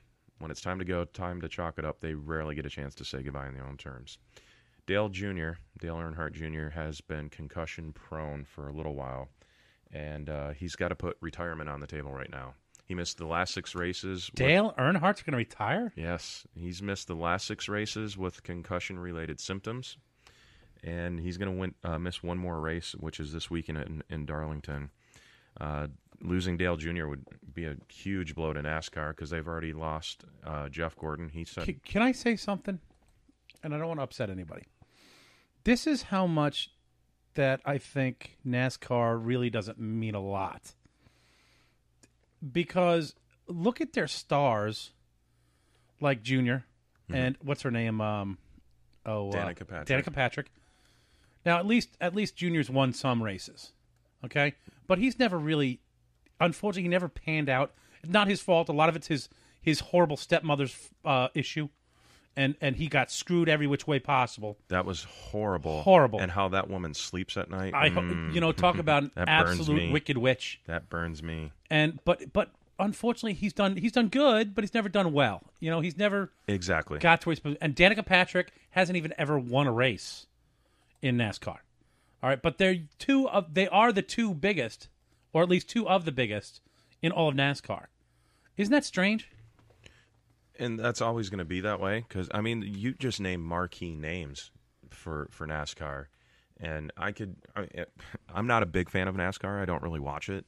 But, Dale Jr., Tony Stewart, Jimmy Johnson. How about this? Who won? Who was the champion last year? Who won Daytona last year? I don't know. Who's the last 5 people who won Daytona? Matt Kenseth. Jimmy Johnson had a run. I do know that. All right. That kid won last year. You see, that's what I'm saying. It's just, but we're talking for all of the most of the entire names. thing. And most of the names retired. You would ask me that question 7-8 years ago when there was big names and NASCAR was one of the hottest growing sports. I ask you college football. I ask you pro football. I ask you baseball. You're going to come up with. I ask you hockey. Even generally who's what, right? Yeah. How about World Cup soccer? I can name a bunch of drivers. There's just 36 races. So that's a lot of races. World 36 is a lot less than 162. But all right, World Cup, right? There's also not 43 teams in any sport either. World Cup, I bet you can name the last few teams that won, and most people in the United States don't even know what soccer is. I don't know if I can. I'm just saying, as a giant sport, and the way it's supposed to be a giant sport, it just doesn't seem like it's a strange thing that people who aren't at the top of the sport aren't the famous ones. Well, they're famous, but they haven't necessarily amounted to anything. They're popular. They're not necessarily and good. I say that lightheartedly. Like Dale Jr. has not won a championship. Matter of fact, only guy I like in all of racing. And he's been Dale Jr. And he's been voted the most popular driver for 13 consecutive seasons in a row. I like him. Danica Patrick, everyone knows who she is, hasn't won a championship. Between there was one Daytona in Daytona 500, she got in 3 accidents in one race. Between Jeff Gordon and I'm trying to think the other guy's name. Tony Stewart, I don't know how I drew a blank on that, but those guys have 7 championships between the 2 of them, and they don't get. At least I like Tony Stewart. I can't stand Gordon. Half the recognition. Take your helmet off, you little prick. He's human. He doesn't like. I don't want to get punched in the face. Yeah, exactly. Let me get a fight and leave my helmet on. Tony Stewart's probably. Tony Stewart has run you over and kill you. Yeah, I was going to say Tony Stewart's the most aggressive guy I've ever seen. No, he literally did that. Yeah. Yeah. And remember that last year, Evan? He's got no problem. We hit him with the car. The guy got out of the car and was yelling at him. He ran him over. Oh, I didn't see him. Yeah, the fight. Even though I wrecked him. He has no problem voicing his opinion and taking things into his own matters and says, "Yeah, I'll pay the fines or whatever later." That guy's old school, like Old Testament old school. Like he doesn't care. Oh, like Junior's dad. Yeah. Richard Petty. Kyle Petty, old school.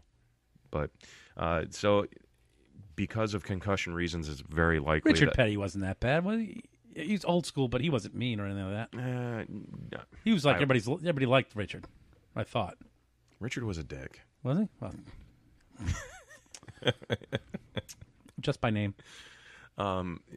He's going to probably have to really consider retirement because of the concussion issues sucks. That he has, and that's not a way you want to go. I hate the way you're going to go out like that. Right. Yeah. Why doesn't he just take a couple years off? Because once he's you still once young. you start, 'Cause you're prone. Yeah, once you get that thing, that's it. Yep. You, And you sneeze and you got a concussion. Just don't get near. Don't just stay away from Danica. You'll be fine. Yeah, and well, right now doctors are already suggesting to call it quits. Wow, that sucks, man. Before it could be a long-term issue, even worse. You know, he's having issues now, but it could even be worse. So it's unfortunate. The Avalanche hired Jared Bednar to replace Patrick Waugh as their coach. Patrick Waugh resigned in August. He was the head coach and vice president of hockey operations there. Kind of a big deal for those of you that aren't familiar. I don't know if you know this, but I'm a pretty big deal around here. Yeah, you are. For those of you that aren't familiar with Jared Bednar, he And you're probably American.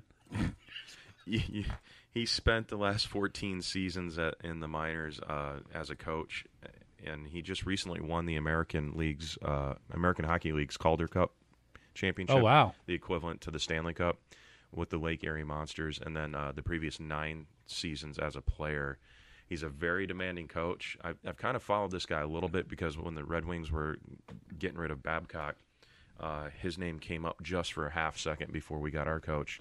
And to take a minor league coach with no NHL experience is very risky. But this guy, if you're not familiar with him, this guy, the Lake Erie Monsters, is the minor league team for the Columbus Blue Jackets. And every guy he's ever sent up to Columbus has been ready. Yes.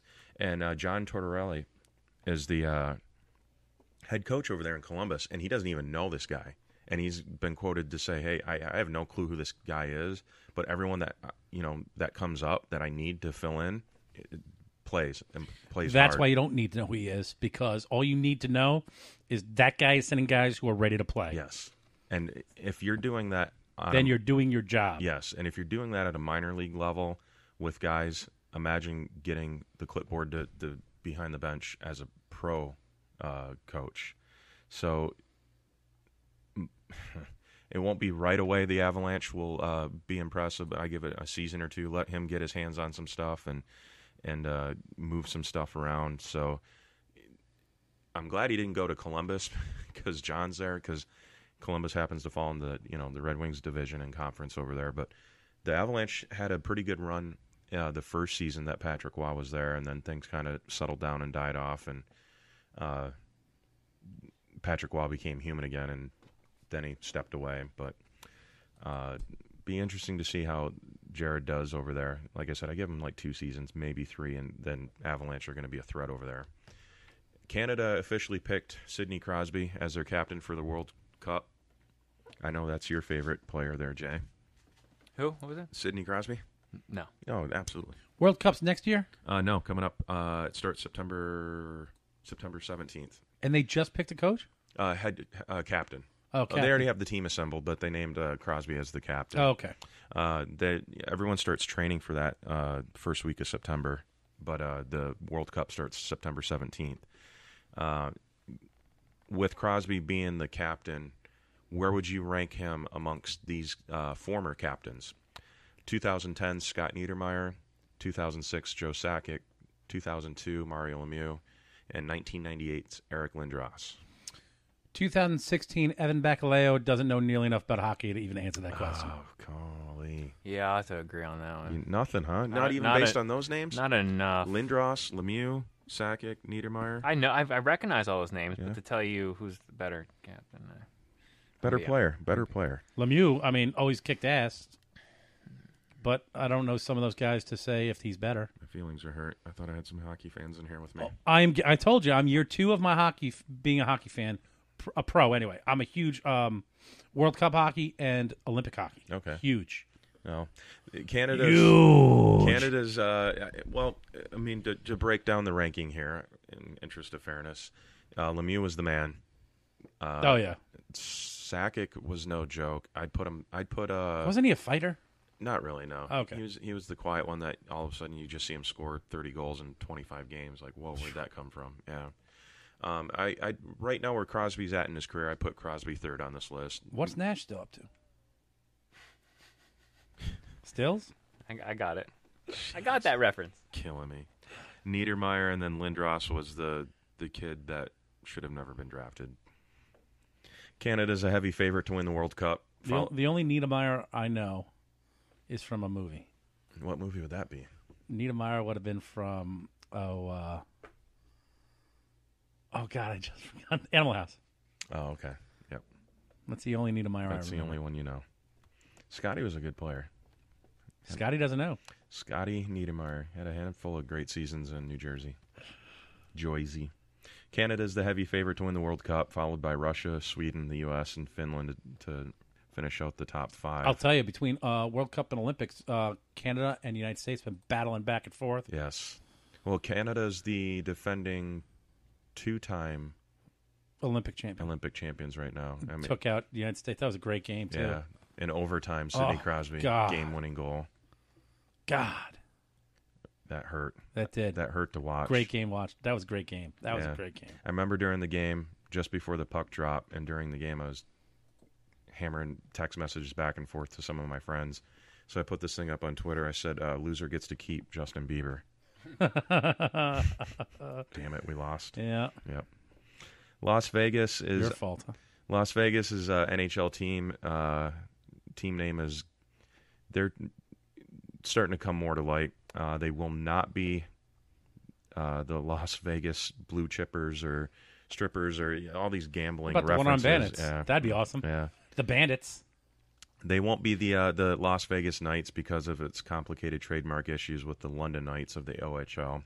They won't be the Black Knights because owner Bill Foley received a pushback from the U.S. Army and moved on. Oh, okay, yeah, that makes sense. They won't be the Las Vegas Aces, Deuces, Blackjacks, Jackpots, Pit Bosses, or Craps because the NHL does not want a team after gambling. After gambling, yep, correct. So the names over the weekend, the Las Vegas expansion team has put in for the rights for names secured as the Las Vegas Desert Knights, Golden Knights, and Silver Knights. So there's a night theme here that they're trying to stay with. But they own the Wait a second. The rights. Golden Knights, wasn't that UCF? And they got rid of it because they went to the Knights. Right. Because there were too many golden shower jokes. Was that the reason? Yes. That's horrible. And they were the Golden Knights. They were the Golden Knights. UCF Golden Knights. UCF, yes. How about that? That's some knowledge. Bang. There you go. Yep, the franchise has secured the domain rights to those properties. So we're going to either have the Las Vegas Desert Knights, the Golden Knights, or the Silver Knights. Now that you said that thing about the Golden Knights, I'd stay away from that. I think Desert Knights pretty cool. Desert Knights isn't bad. How about... but it doesn't fit. You know, a knight in shining armor that goes to the desert. How about... yeah, that doesn't go. That's the 3 that are already... How about Holes in a Desert? Holes in the Desert. Who was the gambler that started it all? Or the who the hell was it? The mobster, Lucky, right? Lucky Marciano. Lucky, yep. Wasn't it Lucky Marciano? It was Lucky. No. God, I can't remember. What was that horrible movie? Jay, what's a horror movie with who started Las Vegas? The gambler. No, not Lucky. It was Lucky, wasn't it? De Niro's character, Lucky. No, I have no idea what you're talking about. Las Vegas was started by a gangster, a mobster, and he went out. Lucky. God, I can't remember it. I can't believe I forgot this. I feel like a total ass. It happens. Anyway, well, we could call it. Why don't you just call it like the? They already got 3 names secured. They're horrible. Desert Knights, Golden Knights, or Silver Knights. I'll take. Why Silver Knights? Knight in shining armor, silver. No. You sure it's not has to do with the blue hairs that are out there? It definitely does not have to do with the blue hairs. You sure? Yeah, it's not a retirement city. Remember, it's just a. How about something with water? Like we need water. We're dying of thirst. Vegas dying of thirsts. Moving on. We need ice. Where are they going to play, by the way? They built the stadium there. Yeah? Yep. Boy, what's that going to be like at 135 degrees? Pretty cool on the inside. Yeah. Yeah. We'll touch on your favorite topic here. What's that? College football. Yeah, baby. Here's some lines you need to know for this weekend's games. Oh, so excited. Oklahoma is a favorite at Houston by 10 points. Number 3 at number 15. Oklahoma at Houston by 10 ridiculous points. Where did they get this number? All right, let's get the schedules. Are you doing a schedule for the day? I'm going to be covering a lot of games here. All right. So we're going to be bouncing around a little bit. All right. But just in general here, Oklahoma, 10-point favorite going into Houston. And what day of the week is this? Is this going to be the Thursday game? Saturday. Oh, that's a Saturday. This is the by the way, this is the best opening week. Yeah, for I'm looking college at those football games. ever. Holy crap! You're not kidding. There's no, you don't get Michigan playing whatever community college. You don't have Miami playing whatever community college, and you've got some really great opening season games here that are on the board. All right, so the Oklahoma at Houston, and what's the score? The spread's 10 points. Oklahoma gets 10. Oklahoma's the 10-point favorite. That's heavy, man, and that's gone up too. I think it's at 10.5, maybe even 11 by the time we're talking about it. Anytime you talk Oklahoma, I never trust what they say they're going to do. So I could see Oklahoma being at 500 at the end of the year. Holy crap! I never trust them. What? Because they always get so much love for being Oklahoma. I don't trust them at all until they win a couple games. I'll take that 10 points. I agree. I'll take Houston in the 10 points. I like Houston. I don't see how they get 10. I don't know where that. So, and you know what? That's almost a game you have to stay away from because somebody knows something somewhere about someone's dead relative that we don't know about that's affecting a player on Houston. I'll take 10 points with Houston, especially if I get 10.5. If I can get 10.5. That is steep. I think that's just a horrible line. 10 points is very heavy. Now, Houston wins that game. You know what that does to them? It shows me exactly Oklahoma's exactly what I said. What you said that they're hacks. That they always are. That line was wrong. But you take a team that's not in a Power 5, in the Power 5 conference, that could win out the rest of the season. And they could write their own ticket. And this was what I wanted to talk about later. Should a Power 5 team with a 1 or 2 loss be ranked ahead of someone that's undefeated that's not in the Power 5? To get into the national the playoff picture. Because Houston wins that game. As long as you have to go through a championship game. If you've got to go through a championship game with a loss, then you're in front of Houston. You're in front of. You're going to take that. If not, I could see Houston. Boise State made that argument all the time. Yes, always man, were like crazy. I never thought Boise State should have been, but they definitely at least earned the chance to at least have a chance to try. I agree. So 10 points. That's a very. By the way, when they got there and got to play in a bowl game, Boise State won. Yeah, they did, and they did. They beat Michigan State, I believe. Oh, they beat Oklahoma. Oklahoma on the Statue of Liberty play. See that? That's right. By the way, Oklahoma. And then he went ahead and proposed and ruined his life. That's right. Oklahoma again, by the way. Fluke? Just out of nowhere? No, I think so. Number 1, Alabama at number 20, USC. 10.5 points. I will. 10.5 points, Alabama. Huh. Wow, 10.5? In USC. Bama can. Or you know what? I shouldn't say in USC. That's that's a neutral field. That's in Arlington, Dallas, Texas Stadium. Why can't I find that game? Where the hell is that? Because you're retarded? I guess, yeah. Damn. Where are you? Anyway, it doesn't matter. 10.5 points. I almost still have to take Alabama. Oh, Bama, but can they clear that 10.5? On paper, they should. I mean, I almost would bet on that one. They should win by a lot, but they've been getting weaker and weaker the last couple seasons. So they don't have the bloodthirstiness anymore. It feels. Boy, I don't know why it's not. I don't have it on my thing at all. And that's a Saturday game, right? Yes.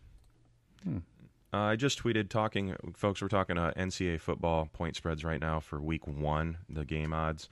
If you have any opinions or insight on any of this, 941-330-4087. I just tweeted it now, so you can pull up the link and see what I'm talking about and covering right now.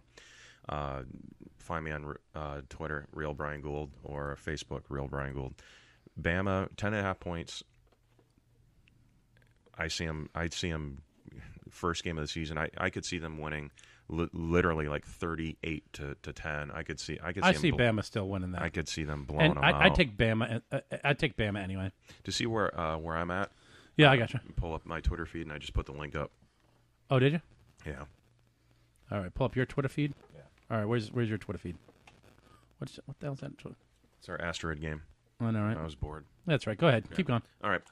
Georgia, number 18 Georgia versus UNC, 2.5 points. All right. Against Carolina. I would definitely take Georgia. You like Georgia by 2.5? I do. And I think Georgia's playing at home. I think they take out Carolina's going to be a good team, but I think Georgia stomps them, and 2.5 points I think is going to be tight. Oh, did you get it? I think 2.5 points is going to be. I don't think it's going to be anywhere near that. I think Georgia wins by 12 points, 15 points, 14, at least 14 points, right around there, right around the 14 point area. I think 2 points is extremely miserly for that game, in my opinion. After everything we talked about with UNC's defense and stuff, I mean, yep. I mean, now do I think UNC might, be a flash, have a good game? That's a possibility. They could do that, but I think Georgia's going to be a good team. They just have to figure. Well, they still have to figure out the quarterback situation. I would venture to say that Georgia pulls it out. Okay. Ole Miss, number 11 against Florida State. They're a 4.5 point dog. They're getting 4.5 points, huh? I think you take Ole Miss on that. Really? I do. I figure if anybody's going to have a chance to go up against Florida State and win, like a game so quick, Ole Miss is going to look good. They come out on fire, and I'm telling you, they at least I could see it. I could see it being a 3-point game. I think it's going to be a high scoring game. I think it'll be a little bit of a shootout, but I like Florida State covering the 4.5. Notre Dame at Texas, 3.5 point favorite. Notre Dame, number 10 Notre Dame at Texas, 3.5. At Texas, who hasn't done jack in the last 2 years. Well, there's something about this game that I've got a really good friend that is a huge Notre Dame fan, and he's been giving me the little ins and outs about players getting caught. Like 4 players just got caught and suspended for one had a gun in the car, and a couple of them were drunk and marijuana and all this other stuff. So like that locker room's rattled right now. So, that was Notre Dame when it happened, right? Yeah. And beginning of the season when I saw this Notre Dame at Texas, I was like, oh, Notre Dame. So you think Texas wins by 3 and then covers the spread? I think so. I think Texas upsets. I don't think so. I think that team might be a little rattled right now. I'd like to see Texas get to 500 this year. Yeah, and one of their wins might be against Notre Dame. We'll see. That could be true. Number 16, UCLA at Texas A&M. UCLA, a 3-point dog at A&M. They're at A&M. That's a tough place to play. That is an SEC team. They have played some great football. UCLA, I think, is ranked a little higher than I would assume they should be. I agree with that. It seems like the last 4, 5, 6 seasons, UCLA always hangs in the low or upper teens, low 20s. They just get in there and just make a bowl game. Mm-hmm. I think A&M wins that, and I think they win by more than 3 anyway. I think that's a touchdown game. I think 6 points at least. I think you're right on point with that. I mean, UCLA is good, but Texas is just a tough place to play. And it's going to be at Texas A&M. Yeah. Them Aggies, I can't stand them, but it's a tough place to win. I like this game here. Number 5, LSU, 10 points at Wisconsin. I think that's too high. You think? I think I would almost put money on that. I think LSU wins by a lot. Oh, me too. I think LSU destroys You're growling. Wisconsin. It's like USCC. Yep. 10 points on top of it. You're saying a number 5 team going into Wisconsin. What do you say? LSU wins by 7? Just doesn't make the cover. I think he wants to pick Wisconsin to win. I can see it in him. There's no way. I can see it in him. Look. 3 field goals. I give it 9. I think 10's pushing it. I think they're looping people at 10. I think they're up by 10 by halftime. At least. I'm thinking they're up by 3 I'm thinking up by 2 touchdowns for real by halftime. And then second half rally by Wisconsin, and they win by 9. Not going to happen. Then LSU throws their defense on, and it's just going to be ugly. Number 2 Clemson, 7.5 at Auburn. They're only 7.5. Clemson, Auburn hate each other. It all depends on what team comes to play from Auburn. I could see that being a 3-point game. Clemson should be the better team, but it's still Clemson. ACC. It's still Clemson. Clemson team there. I like the 7.5. I think they cover it. You think they win by more than 7.5? Yeah. I could take Auburn. I could see taking Auburn in the 7.5. I can do that. This game's it's at Auburn, man. This game's one that it says right here, consider staying away. Yeah. If you go check out my Twitter feed, you'll see the link there. And I see you. I can see you losing that game by half a point. Yeah. Either way. Yeah. Yeah. Exactly. Either way, it's good for Auburn because I could say straight up win or you lose by half a point. That could be a 7-point game, no problem. Then we have Hawaii at number 7, Michigan, 40 points. Okay. Ridiculous number. And they just came off a loss, so this is going to be their second game. 51-31 is what they lost. Absolutely. Their loss. I take Hawaii all day. 40 points, and let me tell you why. Now, you're talking in touchdowns, right? 7, 14, 28. So you're talking you're going to be Michigan has to 9 win touchdowns. 47-7 to push. Exactly. You take Hawaii all day. If Hawaii stops one play, makes one touchdown, maybe they don't even get touchdowns. Maybe their field goal kicker just comes out and puts up a bunch of field goals. That's how that game would end. You take Hawaii all day on this. I gotta make a bet on this. Like, if I get 40 points, if you take Michigan, you got to rely on them to score 7 touchdowns, 6 touchdowns, and it be a shutout. Right. And it's 42-0. There's a minute 18 to go. Not gonna happen. You've got the third line out there, and the Hawaii kicker kicks one through the uprights, and they win 42-3, and you just lost by 1 point. There's only one moronic group of people who will take this game. Michigan fans. Yeah, I was waiting for that one. Yeah, I'd stay away from that 40 points. Who would you take if you had to bet with on somebody? With a point spread? I mean, obviously I'm a Michigan boy. Michigan's Let's say you win, have to put your money on it, or somebody you love's going to die. That spread, I'd take Hawaii. Of course. You see, even you, a Michigan fan, would take. I would let somebody I knew die. That's just ridiculous. I mean, in the big house, 40 points is a lot to cover. The worst spread I've ever seen was 60 points. In Michigan? No. What was it, like 2003 or 2004? Nebraska was a 60-point dog to I forget who it was. It doesn't matter. You take the points. It doesn't matter. And you hope for rain. And I called a buddy of mine. I said, actually, it was Murdoch. Oh, hang on one second. I'm sorry. And Michigan by Saturday. This storm could be up there by then. That could be a rainy, crappy, disgusting day on top of it. Oh, you take that 40 points. Oh my God! I was going to ask, how much can I If the dew point goes up, I take that. Where do I go to place that? Who do I call to make that bet? Because there's no way there's 40. We'll figure that out. Well, I thought I could call. I thought that was illegal. You call in Vegas and do all that. Oh, I guess you can now, right? Yeah. No, I don't know. I thought you could. Yeah, we'll find some stuff. But going back to that 60 points, it was Murdoch. I told him, hey, Nebraska's a 60-point dog. He played it. He played it. Did he? And I was like, dude, stay away from it. And he's like, the final score is going to be like 100-0. So I'm watching the score throughout the game, throughout the day while I'm watching my other games. Final score 60-3.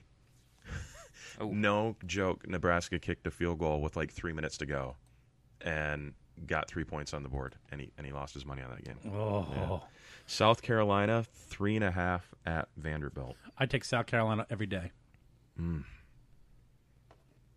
And you get the points. Vandy. Yeah, South Carolina sucks. So does Vandy. It's at Vandy. I gotta give favorite to Vandy. I think Vandy's got that covered. Okay. Okay. Over-unders here. You got a couple of them. You've got number 18 at number 22, NC State, total 56. I want to see what the over-under on the Hawaii game is. That might be another one we go ahead and tack on some. 56. 56 is a lot of points. For two teams that suck. Mm-hmm. No, and let me take that back. They don't suck. They suck. They do. They ain't the best. I'm going to have to push on that one. I like the number. I really do. Yeah. I want to find out what's the over-under on that Hawaii game. I'm pulling it up right now. What do you like the over-under on that? On the Georgia game? Yeah. I would have to say under. I can't see them going over 56. Michigan game here. I just don't see that. Do you? Okay, here you go. Over-under the Michigan game's 54.5. Oh, wow. Really? Mm-hmm. But Michigan's favored by 40. I would probably say over on that. Take the over Yeah, all I'd day take long. the offer on that all day long. Yeah. I'd take the over Hawaii. That's what I'm going to do. And there's a few other games we're getting right at the end here. Western Michigan at Northwestern, 52 points. That's an under. Kansas State at Stanford, 47.5. Those are two high-scoring offenses. I think they got that wrong. Yeah. Yeah. The over and under, if you got to do some serious, you got to know what you're talking about when you're doing the over under, though. Yeah. Well, guys, that's all we have for today. Ooh-wee. Yeah. Possibility with that Houston game. If Houston wins, man, you have a team there that's not in the Power 5 making their stake for a playoff picture. Ironically, the Michigan game is the number one game I'll be watching this weekend. Oh, me too. Maybe we can watch it together. We can hold hands. Damn it, I was going to say hold hands. I can watch you lose. Tomorrow, guys, is Wednesday. I'll have my waste list. Jay, on top it, Hawaii just comes out and wins overall. It's the perfect of all. Yeah, what do you have in that bottle? Vodka again? Yeah, you know. Don't be upset. For Jay and for Evan, I'm your host, Brian. This is the Brian Gould Show. We will be back tomorrow. See ya.